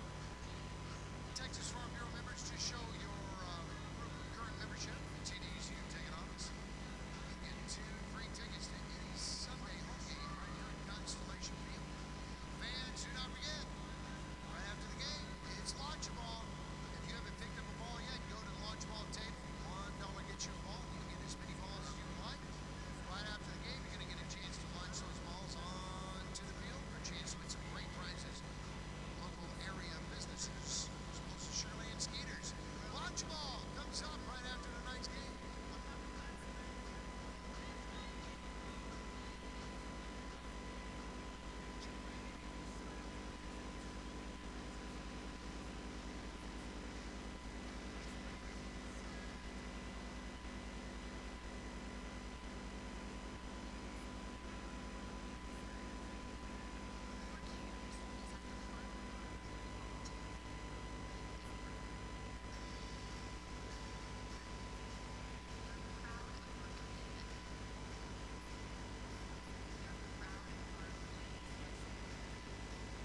We have a new pitcher, another right-hander into the game, and this is the second pitcher for the Lancaster Barnstormers, and Andy will tell us about it. Well, it's the right-hander R.J. Hively, and he pitched on Thursday, went an inning in the third, gave up 1 run on 1 hit. He added a strikeout there on the season. He has an ERA of 4, no record so far. This is his 9th appearance for the Barnstormers this year. He's pitched 9 innings, given up 12 hits, 5 runs, 4 of them earned, 3 walks, and 9 strikeouts for Hively, who was one of those guys who was drafted twice, 26th round by the Yankees in 2010, out of junior college, and then in the 19th round by the Diamondbacks in 2012 from Ole Miss. And he's going to face a pinch hitter. It looks like Andy Wilkins is going to hit here for Piles. And of course, the percentage advantage, or less disadvantage, let's put it that way. He's a left-handed hitter, and of course, Hively is a right-handed pitcher. So Wilkins comes in and pinch hits for Piles, who was 1 for 2 during the game. Wilkins comes in with a .250 batting average, 2 homers, 7 runs batted in.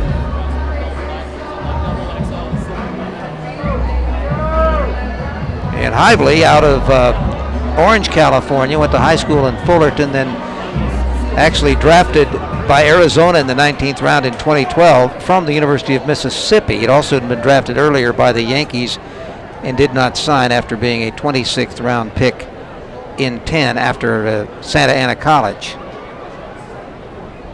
Right-hander with a runner at first, and a big swing and a miss. That was a big enough swing to try and get a home run with the wind blowing in, as it is now. Wilkins pinch hitting with Ortiz at first base. 3 runs into the inning. The game is closer now. It's 11-6. Working out of the stretch, and the next pitch is slashed into a left field base hit. That's going toward the corner, and it will be only a single. Is getting to it quickly. You're talking about the speed in the outfield. Robinson can get to it, and with some guys that would be good enough for a double, but it really wasn't even good enough for Ortiz to get to third. Of course, that's a relatively slow-running catcher. Now Wilkins is at first, and we go to the top of the order as the movement continues. Great play by Robinson out there. He slid towards that left field corner to hold Ortiz at second base. Ortiz doesn't have a ton of speed, but he was definitely thinking third on that, and if it weren't for the sliding play by Robinson to keep that from going to the wall, he would definitely be at third base. Now Josh Prince, who's had a good game at the plate. He's had a couple of hits, 2 singles. Takes a look at the first pitch from Hively. He's working out of the stretch. Here it comes, and it's down and away for the ball. 1 ball and no strikes. Skeeters have scored 3 in this inning. They got 2 in the first, 1 in the third. Problem was, Lancaster has hardly had any innings where they haven't scored. They've only had, I think, 2. 4th and 5th innings. 1 ball and no strikes. In tight, and that's a ball. 2 balls and no strikes.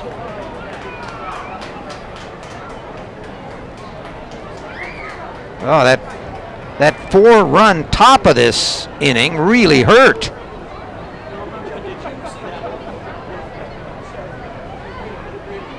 Not the only thing that's hurt. 2 balls and no strikes. I think every single home run by the Barnstormers. They kind of hurt. they hurt a bit. There's a chopper. Base hit inside the bag at third. 1 run will score. Running into third base is Wilkins. He's going to come to the plate. The relay will be made, but be laid almost wild, and it gets away, but it's backed up by the pitcher. So staying at second base is Prince, but Prince with a 2-run double, and we got a game here, folks. It's 11-8, and we still got 3+ innings to play.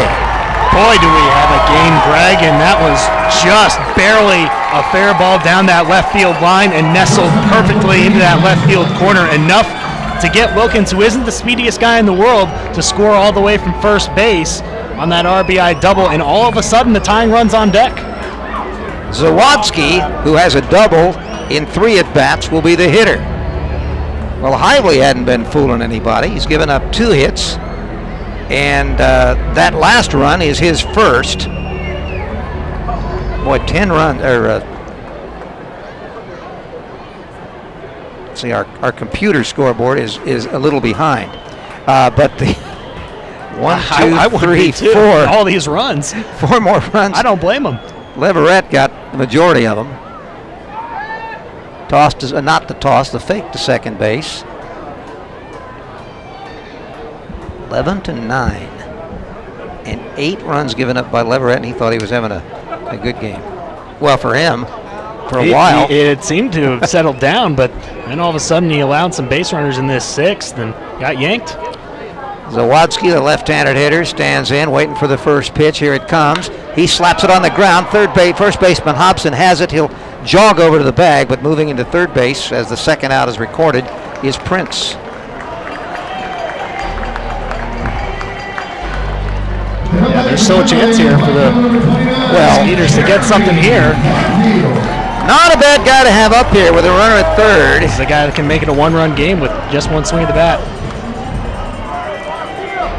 And that's Jeremy Barfield, who has lined to third, doubled, and fouled out in his 3 at-bats. They'll play him deep everywhere, deep on the infield, deep in the outfield. Working out of the stretch, Hively's first pitch. Swung on and missed. Fooled him with the speed on that one. Took a little off. No balls and a strike. That kind of a wicked swing makes you think that he was definitely sitting fastball on that and was way out in front. 11-8. Big open right-handed stance for Barfield. Holds the bat about neck high. Here's the next pitch. That looks like a slider that was around the lower part of the strike zone, and it's 0-2. Now he's got to go into defensive mode, which Barfield's actually pretty good at doing. He's not a bad 2-strike hitter. Well, there have been some questionable calls from the Skeeters' standpoint from this home plate umpire, Brian Page, so he may have to expand the zone and try to fight off more things that he would normally swing at. Working from the stretch, the 0-2 pitch. He did. He swung away and dribbled it out in front of the plate. The catcher gets to it, throws it across, and Hobson digs it out. De La Rosa to Hobson, and that retires the side. However, a 5-run inning puts the Skeeters right back in the game. It's 11-8. We have played 6. Don't go away. We'll be right back.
Activity moves to the 7th. Andy Humphrey steps out, and Ira Liebman steps back in. The game is 1 run closer than it was when you left. As we go to the 7th, here again is Ira. Thanks, G. Lou. Afraid to take the mic back. Done so well. Zeros and lots of scoring. First pitch here is outside. 1 ball and no strikes. Andrew Johnson came in with 2 outs in the 6th. He allowed a home run to Casey Hobson, then struck out Sean Halton. This one swung and missed. 1-1 to count on Trayvon Robinson, Garrett Weber, and Vladimir Frias.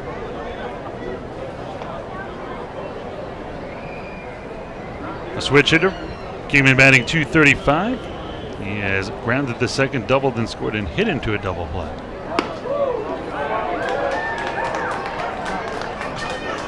One ball and 2 strikes here on Robinson. We didn't know how it was going to go, of course, but remember we both talked about before the game we expected some runs today. Oh yeah, I predicted 15-14 last night because the winds were blowing out about 20 to 25 miles an hour, but be more accurate here today. The 1-2, low 2-2. Boy, the computer still hadn't caught up. Too much going on. Burned a gasket. AJ has 3 pitches, a fastball, slider, and a splitter. You'll probably see the splitty right here. This one fouled off to the left side. 2-2 remains. That's another Racing Kings in Sugarland.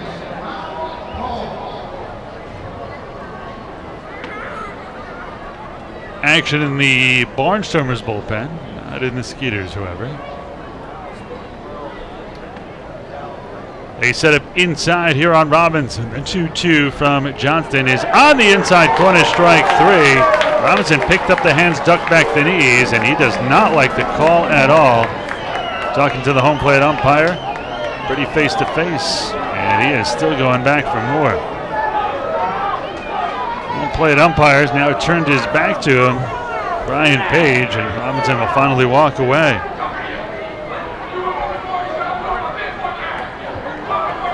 So 1 out, none on. In steps Garrett Weber. Second strikeout in a row for AJ. Game started at 89. It's down to a comfortable 82. The winds, however, have shifted. They started out of the north. They're out of the southeast at 12, which means in from right field. This one a strike on the outside corner to the right-hander hitting Weber. Weber is 2 for 3. He has singled, doubled, scored, driven in a run, and struck out last time out. The 0-1. This one in the dirt.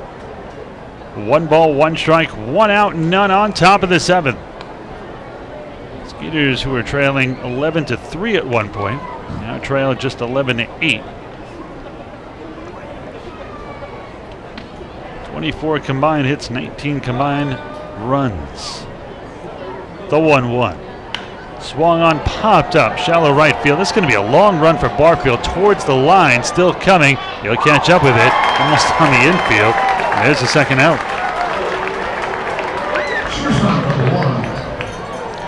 He's played right field enough here, and he knows about the winds, because obviously that was one that was brought back, and he just had to keep running. Greg Lucas in his steps. Vladimir Frias, the shortstop, will step in. The switch hitter will bat here from the left side against the Skeeters' right-hander reliever Andrew Johnston. He has struck out, singled, walked, and scored. Now he is 1 for 2 officially. They set up away, and he squares to bunt, takes it for a strike on the inside corner. No balls and 1 strike to count.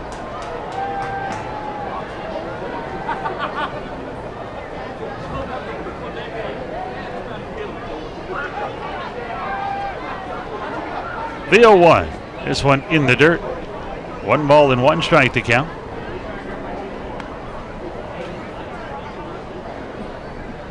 I think our computer system blew a fuse. Yeah, it's a bit behind Point Streak. Still has the 11-6 score, and Hively just coming into the game. I'd say it's a little slow. On the scoreboard, I could find the right score, but not on the game live thing. I left it and came back, and I came back to 0-0. So 1 ball and 2 strikes to count. We know it's 11-8.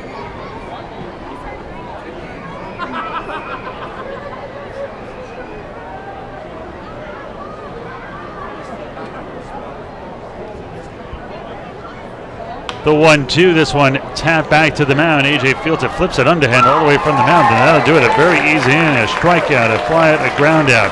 7th inning stretch time. Get your peanuts and Cracker Jacks. I do care if you never come back. Skeeters trailing by 3, 11-8. Back in a moment.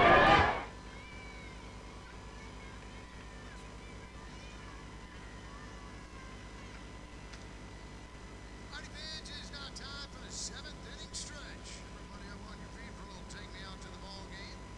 The latest in that classic rendition, here is the voice of the Skeeters, the Iron Man, Mr. Ira Lehman. Take it away.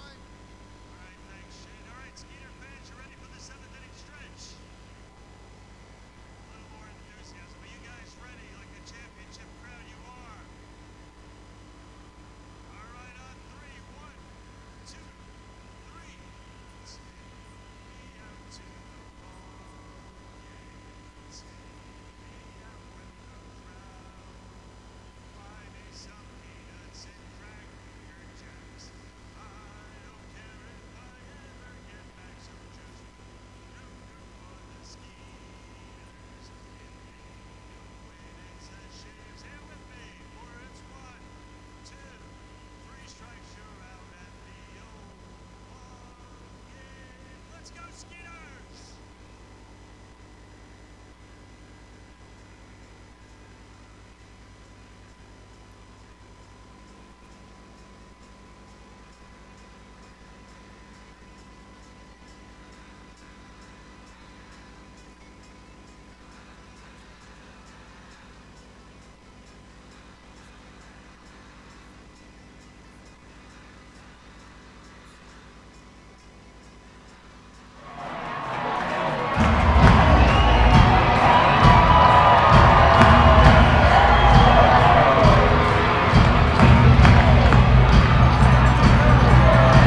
Well, I hope you're all stretched out.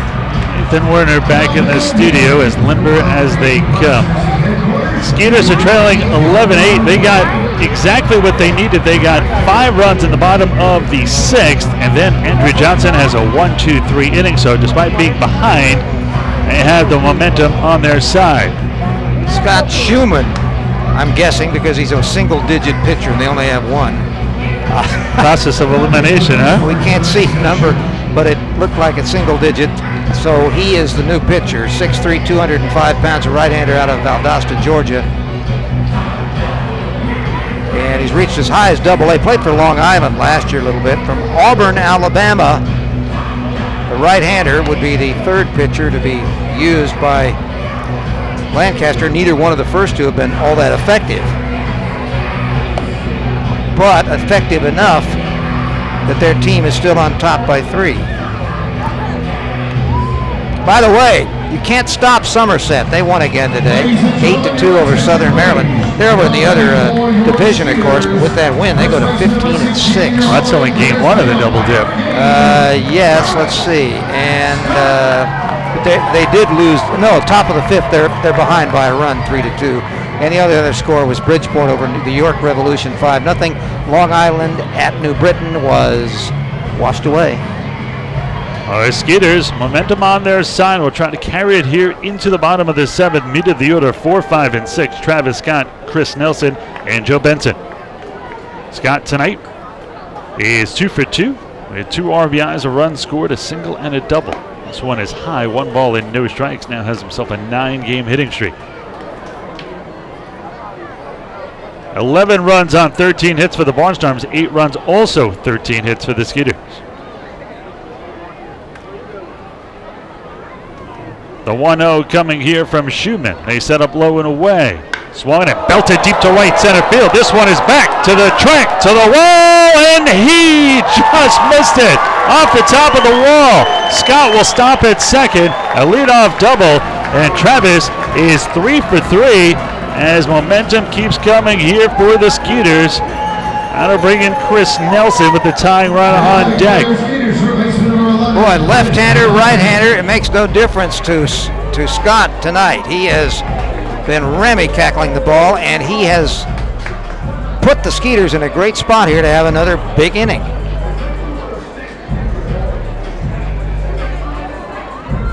You got Nelson to deal with a runner at second base and nobody out. Well, in steps Chris Nelson. Nelson so far today has singled, struck out, and grounded out to second.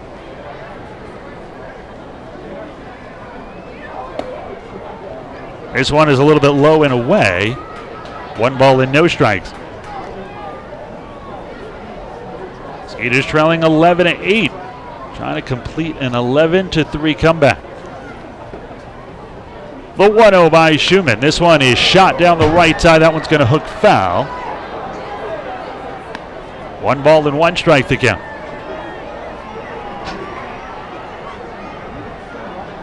Nelson has driven in a run when his first at bat with a single. He has struck out and grounded out.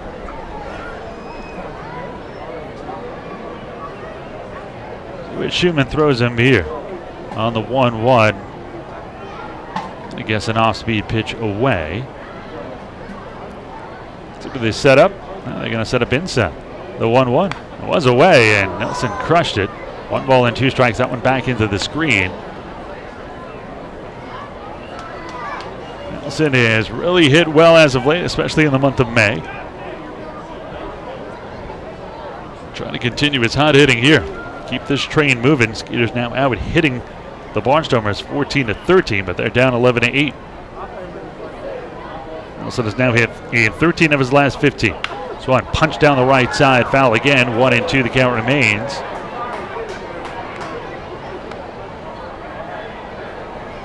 Nelson mentioned in high school, had him on the pregame show yesterday, hit .582 as a senior, 8 home runs, 54 runs scored, 25 steals. And you're talking about a hit every other at bat and then some. They set up way outside. The 1-2 fastball misses away. 2 balls and 2 strikes.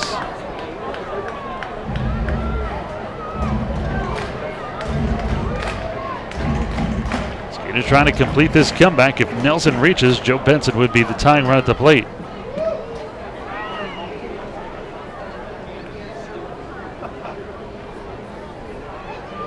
The 2-2 here by Schumann. This one swung and missed strike 3. That'll be the first out here. That one dropped off the table.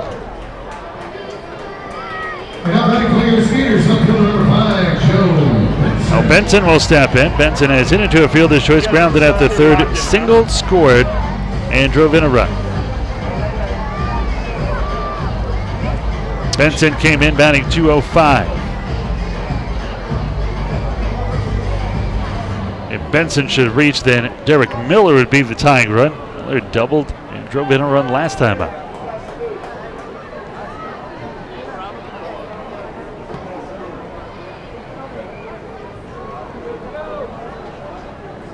Schumann gets a sign from his catcher, Anderson De La Rosa. Benson waggles the bat while he's waiting. First pitch here to Benson. Just off the outside corner. 1 ball and no strikes to count.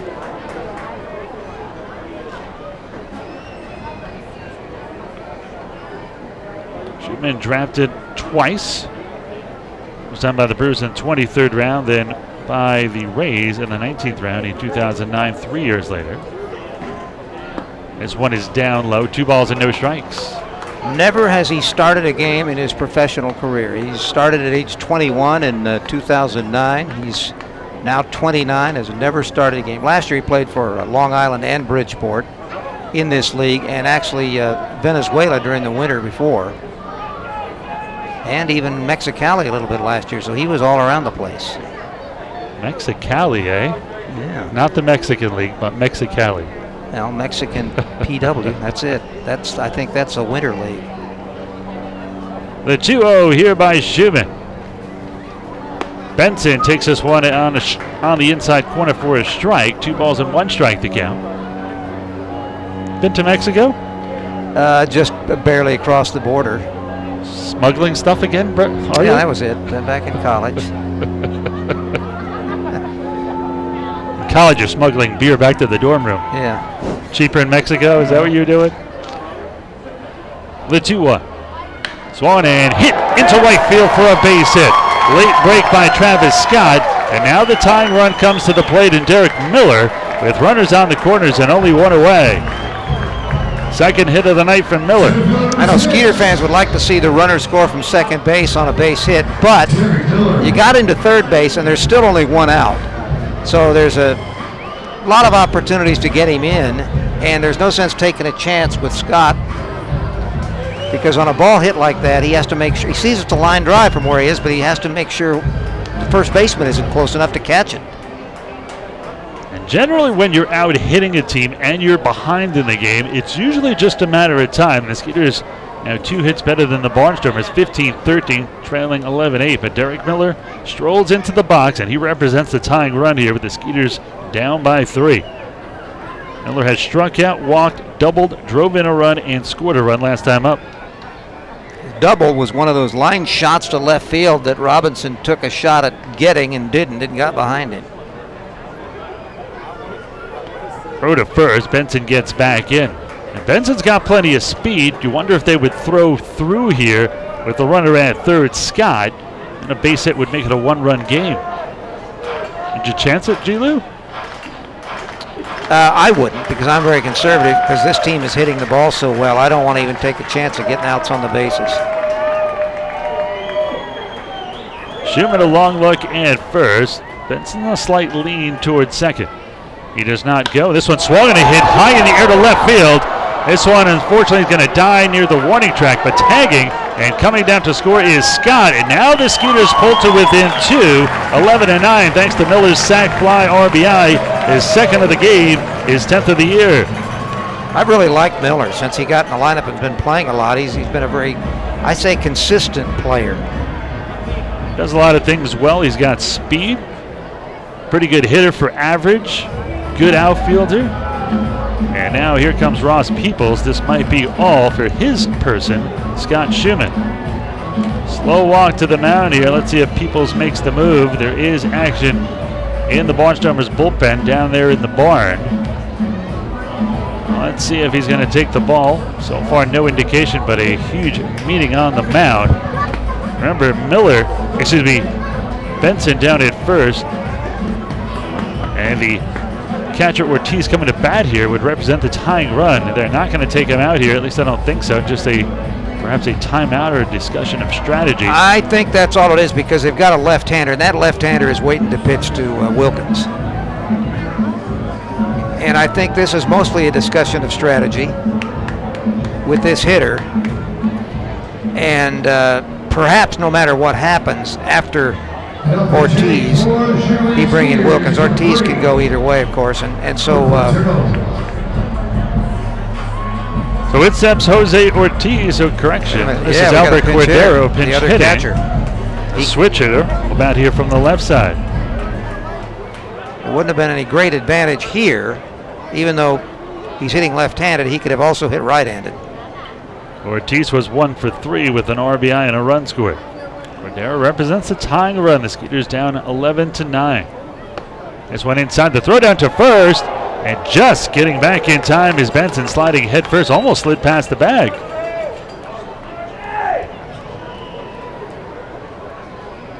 You can take a little bit of a chance. You've gotten the one guy in, you've gotten the runner in from third. Getting the scoring run from first base with 2 outs is a little lower percentage, so still got 2 more innings to go. So yeah, they could conceivably run him here. Cordero waits on the 1-0. They're going to set up away. And this one, big swing and a miss, foul tipped into the mid of De La Rosa. 1 ball and 1 strike to count. Cordero, since returning to the Skeeters in 7 games, hitting .400. With the home run and 3 RBIs. His home run was the game you were listening to, Greg.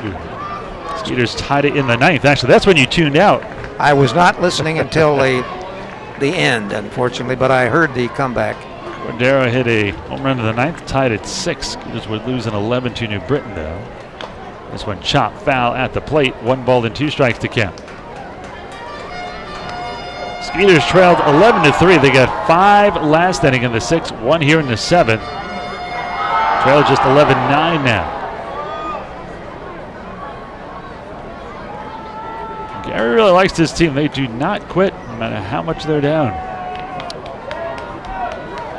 Once you get to 2 strikes on the hitter, taking a shot at stealing second is not a bad idea, because the odds on hitters coming back from 2 strikes percentage is not good. Let's see if he goes here. Good pitch to steal on. The 1-2, he does not. This one punched into left field. Will it hang up? Yes. Trayvon Robinson lunges to his left and to his knees and brings it down. And that will do it. But the Skeeters get a little closer. They get 1 run on 2 hits, no errors, and 1 man left on base. We are through 7. Skeeters get a little closer, down by just 2 now, 11-9 to the Barnstormers. Ribs, Texas Roadhouse, just off Highway 59 South in Rosenberg. All right, fans, it is time to show me the money. Jessica's got all the details. Take it away, buddy. Thanks, Shane. All right, season ticket holders, who is feeling lucky tonight? Get up on your feet. I've got $150 in my hand for a lucky Skeeters fan. What section is it going to be tonight? All right.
into work here in the this inning. He is coming in with a record of, well, this will be his 10th appearance. He's been very effective. He's used in short relief on the 8 2/3 innings. He has a save, 3 hits, and 1 earned run, 13 strikeouts, only 5 walks, and I like the 103 batting average against. That's not bad. Not too shabby. And that's his job. No more runs, and as fewer hits as possible here as he faces the bottom of the order and the top for Lancaster as they hold on to that lead, but the lead is getting smaller. He is the lone lefty on this entire pitching staff, both in the bullpen and as starters. How long do you think Gary can go with one lefty? Well, it's nice to have more, but it's also better to have whoever's better pitcher, because sometimes guys get tied up with lefty-righty and they take a lefty when a right-hander might have been actually a better pitcher. Albert Cordero, who came into pinch hit, will go behind the plate defensively now. Richardson will pitch to 9, 1 and 2. Anderson, De La Rosa, Darian Sanford, and Jeff Calbernis. De La Rosa has struck out, had an RBI and a fielder's choice, singled and scored a run. Fastball strike on the outside corner, no balls and 1 strike to count. Skeeters trailing 11 to 9. They want to keep it that way. Richardson gets this sign from Cordero. He sets up away, and this one is swung and fouled to our right. No balls and 2 strikes to count.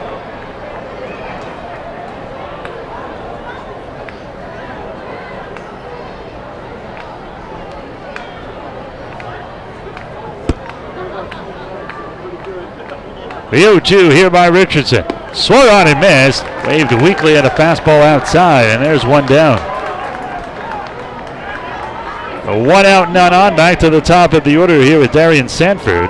Always a pest. He has been on base 3 times and has scored twice. He has 2 singles, including a bunt single. He has walked, scored 2 runs, and stolen a base.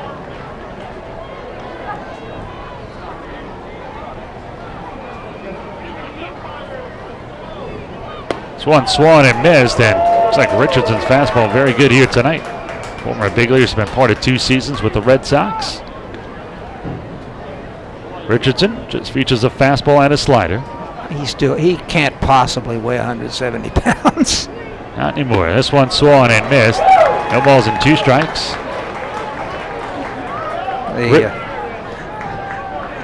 He doesn't need to, Sanford, because he's so speedy, but boy, his shirt's hanging all over him.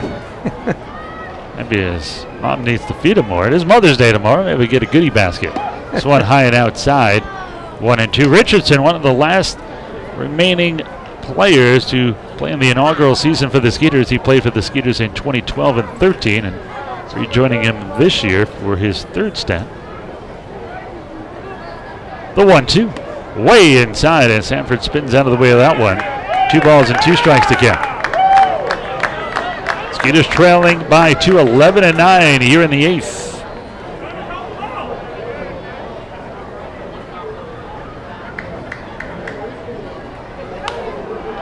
This one swung and fouled off. Count remains 2 balls and 2 strikes. Richardson, a former 5th round pick of the Red Sox in 2006. Last year with the Ducks, 1 and 3 with a 3.51 ERA.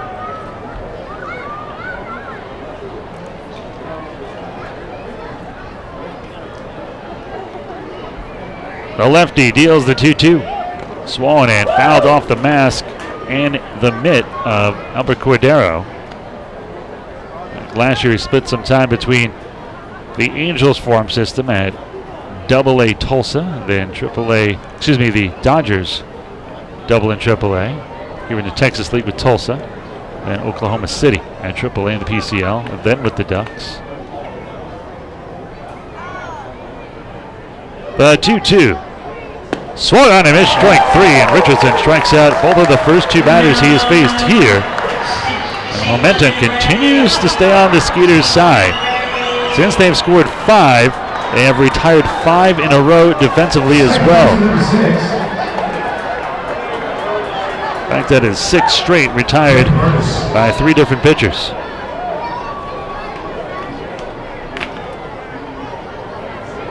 Let's see if he can continue his dominance here as Jeff Coburnis steps in. Coburnis has singled, grounded out, lined out, and hit into a double play last time up. He's also scored a run. He's 1 for 4. First pitch misses, a ball, 1-0 the count. The 1-0 here by Richardson. This one swung and fouled off to the right side, 1-1. Richardson went to Cowley College for 2 years before transferring to Texas Tech as a member of the Red Raiders. I'm going to see if I can stump you like Dolan. Do you know where Cowley College is? Cowley? Correct. Cowley? I've heard of it before. I'll say Kansas. Very good. Oh, well. That's the Dolan test. It's 1 strike. Fastball catches the inside corner, 1-2. And he should get those because his Nebraska connections is closer to Kansas. 1 ball, 2 strikes, 2 outs. Skeeters trailing by 2, 11-9 here in the 8th, trying to complete a big comeback. This one on the inside corner, strike 3. What a dominating performance by Richardson. He strikes out the side in order as he gets De La Rosa, Sanford, and Coburnis. Bottom of the 8th. We'll see if the Skeeters can get a little closer when we return. Sugar Land down 11-9. Proceeds go to Gus for that great strikeout on the side. 40% will go to the team, 10%. To a great charity as we pass the boot around Constellation Field. Alrighty, fans, if it is free, it is for me. So how about a free t-shirt? Right, it's time for the t-shirt launch, brought to you by Texas Gun Club. Texas Gun Club, a fun, friendly, and safe shooting sports experience.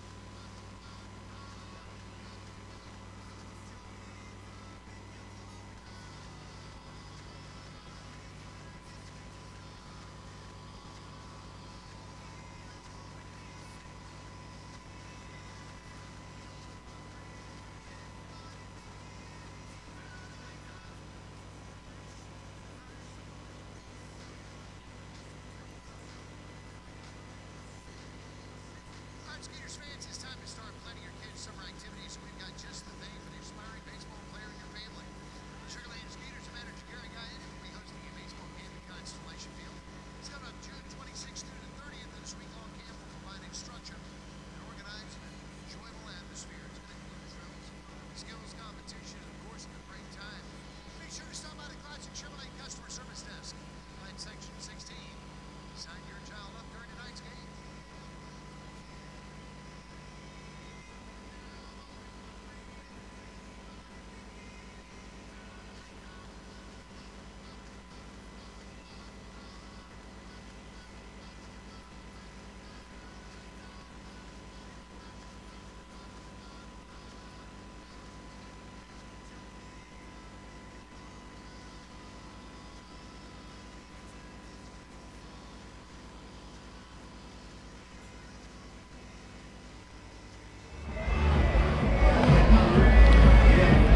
New pitcher on for the Lancaster club. The left-hander we saw in the bullpen the last inning is in. This is Daniel Moscos, the left-hander, 6'1", 200-pounder, 31 years old, from Greenville, South Carolina. Went to high school in California, was a round 1, number 4 pick of the Pirates in 2007 out of Clemson. He comes into this game living up to those numbers, at least at this point in the Atlantic League, because he's 2-0 in 11 games. He has 10 innings pitched. He has a 0 earned run average. He has struck out 6, walked 2, and the average against him is 206, and he's going to face a left-hander in Wilkins. That'll be Wilkins, Prince, and Zawatsky here, 9-1-2. Wilkins in his first plate appearance, pinch hitting for Pyle, single, wound up scoring a run eventually. Moscow Swallow at Clemson with former big leaguer Tyler Colvin.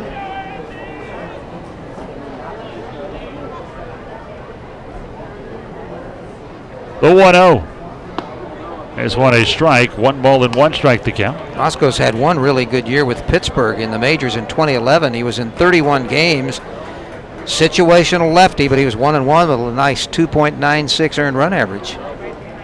That is nice. The 1-1. Check swing inside, misses, 2 balls and a strike. One of those guys that came in and gets one batter or pitches 1 inning or less, because he only went 24 1/3 innings in those 31 games. The 2-1. There's one swung and a miss. 2 balls and 2 strikes to count.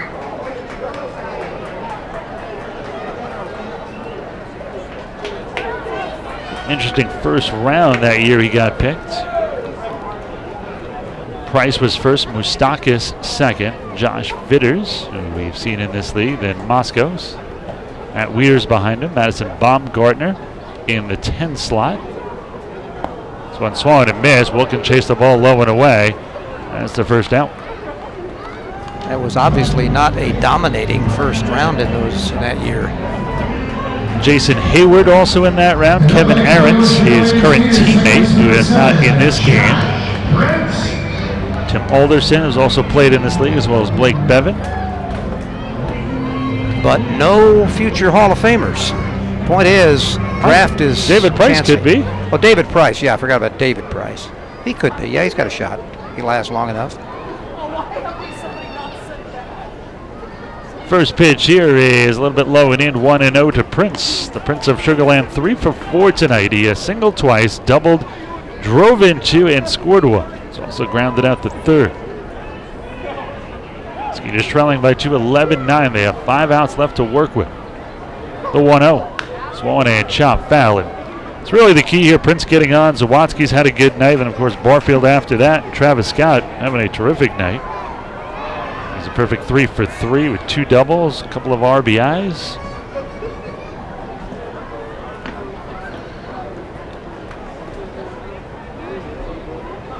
Prince awaiting the 1-1. Came in hitting .240 with 3 home runs, now 16 RBIs. This one swung and fouled off to the right side, 1-2.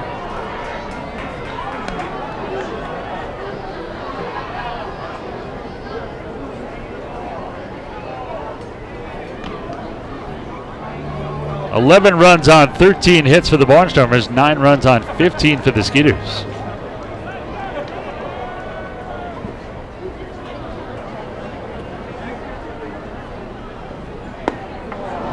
This one is swung and missed, so Prince goes down. 2 straight strikeouts, so out of the last 5 batters, they've all struck out. Richardson struck out the side, and now Moskos strikes out the first 2 he faces here. And he's looking like a first-round draft pick. NSF's Lance Zawadzki, he has doubled, scored, and stolen a base, struck out, hit into a double play, and grounded out to first. So he's 1 for 4. Lefty-lefty match, a big swing and a miss. That ball just kept tailing in on him. No balls and 1 strike to count. Skeeters' season high in hits is 16, so they're just 1 shy of that. The 0-1. This one a strike. No balls and 2 strikes to count.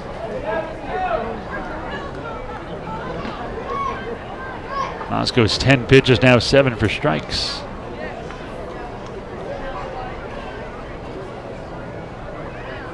The lefty from the stretch with nobody on will kick and fire the 0-2, and this one fouled straight back into the screen in front of us. Good cut there by Zawadzki.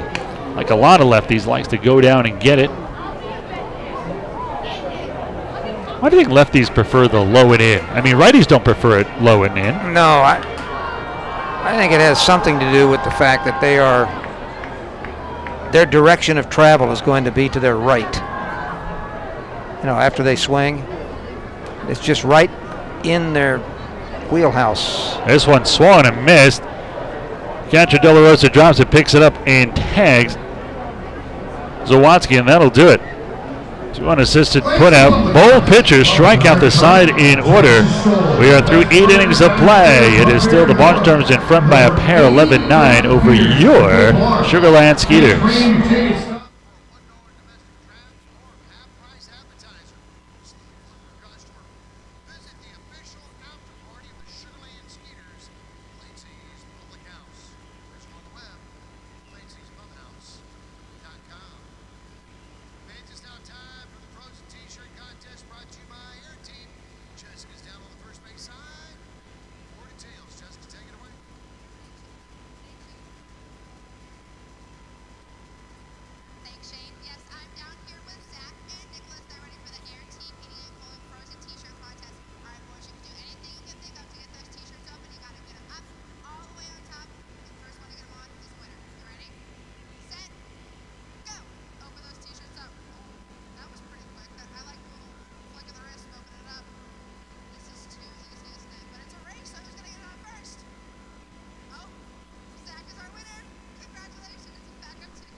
And the Skeeters bring yet another arm in here to pitch the top of the ninth. This is right-hander Mark Haynes, 6'2", 220-pounder out of Sugar Land, who got as high as Double-A, been a 7th-year pro, and he's having a good beginning with this year's team. This will be his 10th appearance. We talk about 0 earned run averages. He's got 1. He's pitched 9 2/3 innings, 7 hits, and 1 unearned run. He has struck out 8, walked 5, and the batting average against him is .212. And he's got an obvious job: throw 1 scoreless inning to give his team a chance to come back in the bottom of the ninth. And he's got to deal with the 3, 4, and 5 hitters in the Lancaster order. Caleb Gindel to start, then Casey Hobson and Sean Halton. Gindel tonight been on base 3 times, singled, walked twice, grounded out, scored 2 runs, and has driven in a run. Last time out for Haynes in the New Britain Series on this homestand. 1 perfect inning, or near perfect. He walked 1, did not allow a hit. Struck out a batter. 1 ball and no strikes to count here to Gindel. Gindel came in .282, 5 home runs, 20 RBIs. The 20 ribbies, leads the league, actually 21 now with his RBI single in his first at bat. 1 swung and fouled straight back.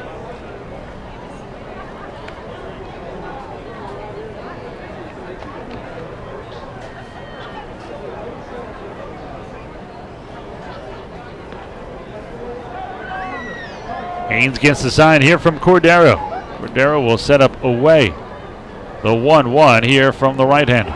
Swung and hit sharply towards second. Backhanded by Prince with his momentum against him. Throws it to first and got him. Another great play by Prince in this game.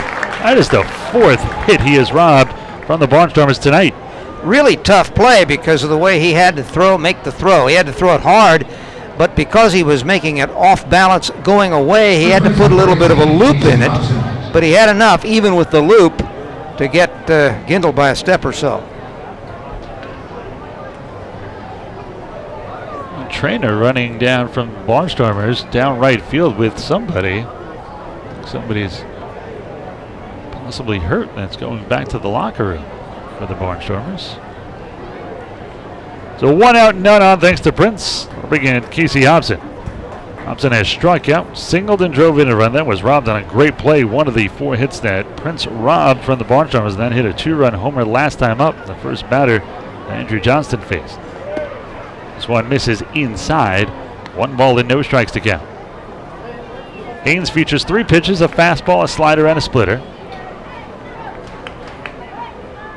All set up inside. The 1-0 here from Haynes. He kicks, fires, and this one swung, popped up behind the plate. Cordero gives it a look, but he will run out of room quickly. 1-1. Haynes has completed what I like to call the Houston area hat trick. He went to high school here in Sugar Land, went to Rice University, of course, in Houston, and now here at the Skeeters. Went to Austin High School here in Sugar Land. The Rice product, played with former Skeeter Ricky Haig, big leaguer Anthony Rendon, former Skeeter Danny Lehman. It's one high 2-1 while at Rice.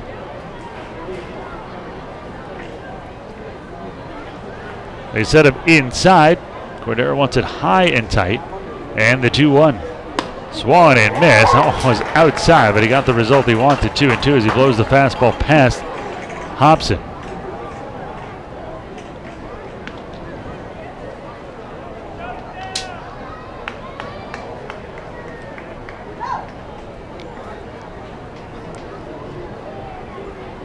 The 2-2. Swung on a miss, strike 3. And the K's keep it coming. So the ground ball out. Both pitchers combined have struck out 7 of the last 8 batters.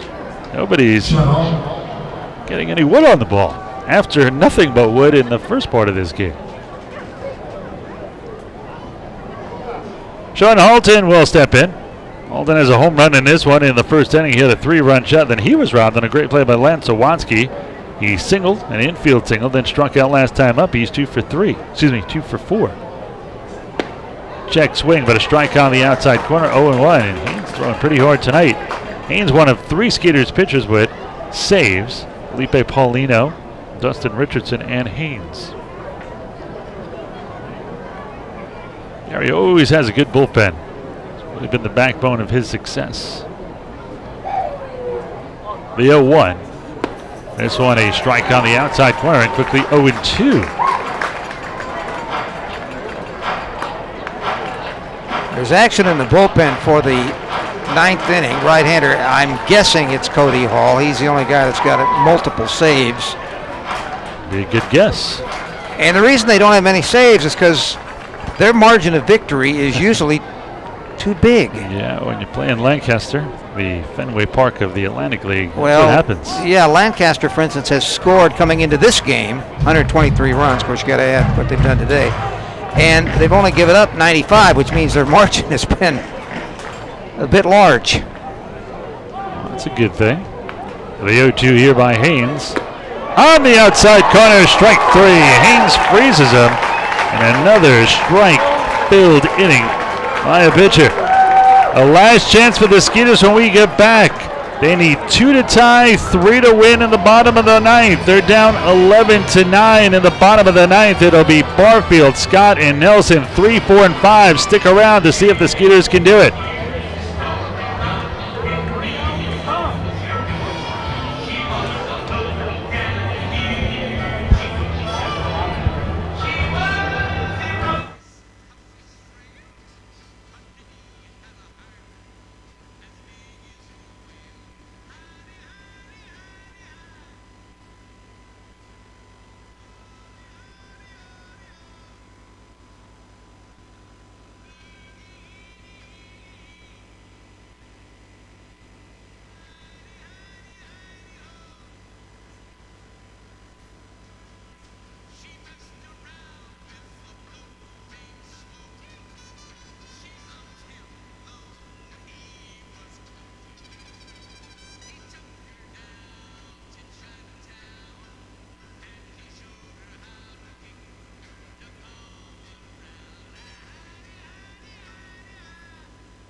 Great job, fans.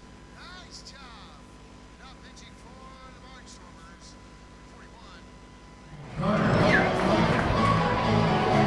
41. Well, it will be Anthony Carter coming in to try to close this game for Lancaster. He is the man who had the other save. As we said, they've only had 4.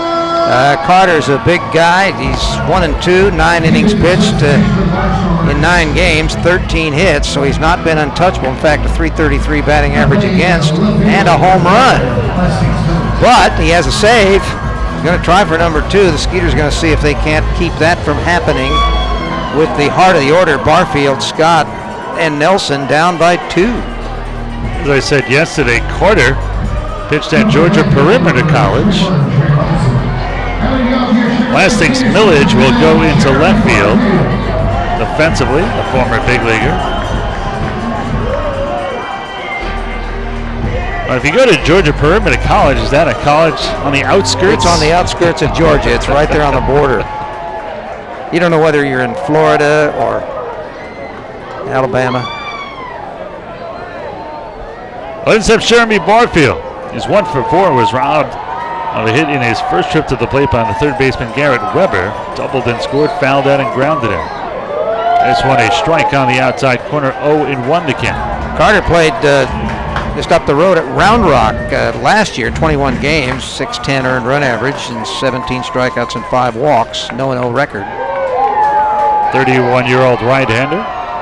Swung and missed. No balls and 2 strikes to count. And do you realize, till this year, when he did win one, Carter had not won a game since 2013.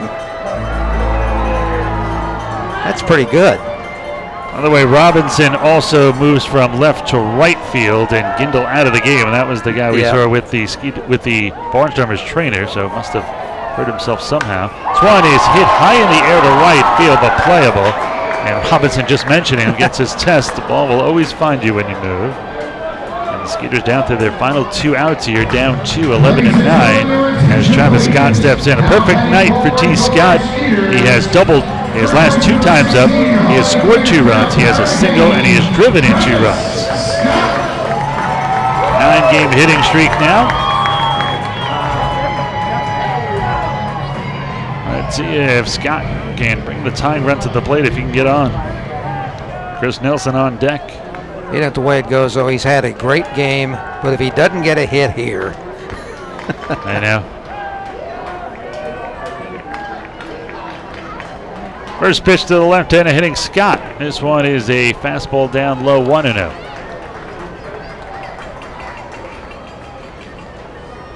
He's pumped his batting average up to .333 for the year. Some quick math there, Gregory. This one is hit high in there to left field. The wind has it. Going back to the track is Millage, and right at the wall he brings it down for out number 2. Wow. Scott has been going the other way so nicely lately. It's beaten a few shifts. It's got him some hits, and now almost gets him an opposite field home run here at Constellation Field. Not an easy task. Skeeters down to their final out. Just need the bloop and a blast here. Nelson steps in. He has an RBI single. He has struck out twice and grounded out. He's 1 for 4. Be a righty-righty matchup for Carter. He's thrown 4 of his 5 pitches for strikes. This one, another strike on the inside corner. No balls and 1 strike to count.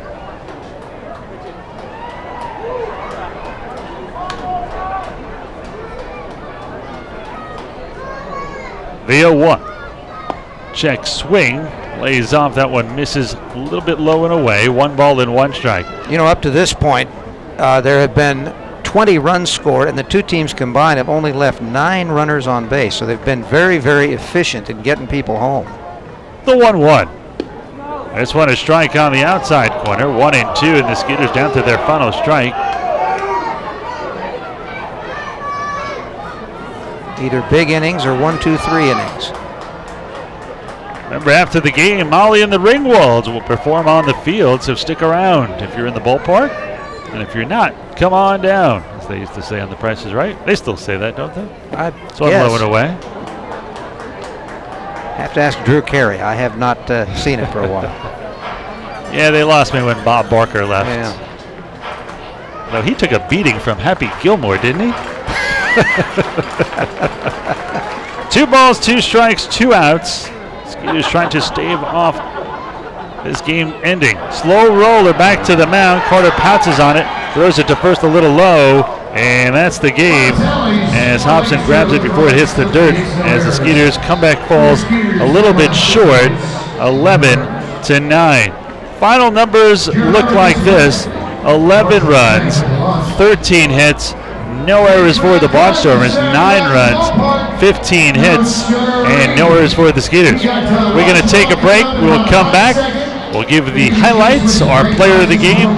We'll give you the final numbers and preview tomorrow's finale in Game 4. All that and more when we return on the Skeeters post-game show in a moment.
Welcome to the Skeeters post-game show. A disappointed Ira Liebman as the Skeeters drop this one by a final score of 11-9. They have lost 2 of 3 so far in this series to the Barnstormers. 11 runs, 13 hits, no errors for Lancaster. 9 runs, 15 hits, and no errors for Sugar Land. The winning pitcher is the starter, Jarrett Leverett. He improves to 1-0. Anthony Carter picks up his second save of the season, and Brett Marshall gets his first loss of the season. He drops to 3-1. Time of the game, 3 hours and 5 minutes in front of 4,983 fans here at Constellation Field. Well, let's tell you how this 11-9 loss happened. It was a lot of runs early. It was the Barnstormers who got 4 in the first inning. After Darian Sanford led off with a walk, Jeff Coburnis singled. Up came Caleb Kindle.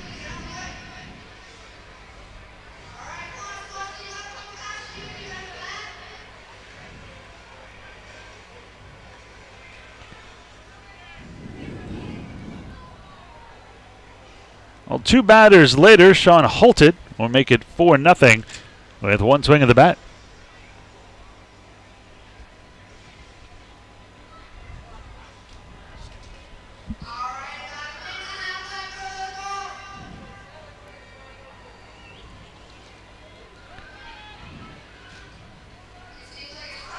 The Skeeters would answer with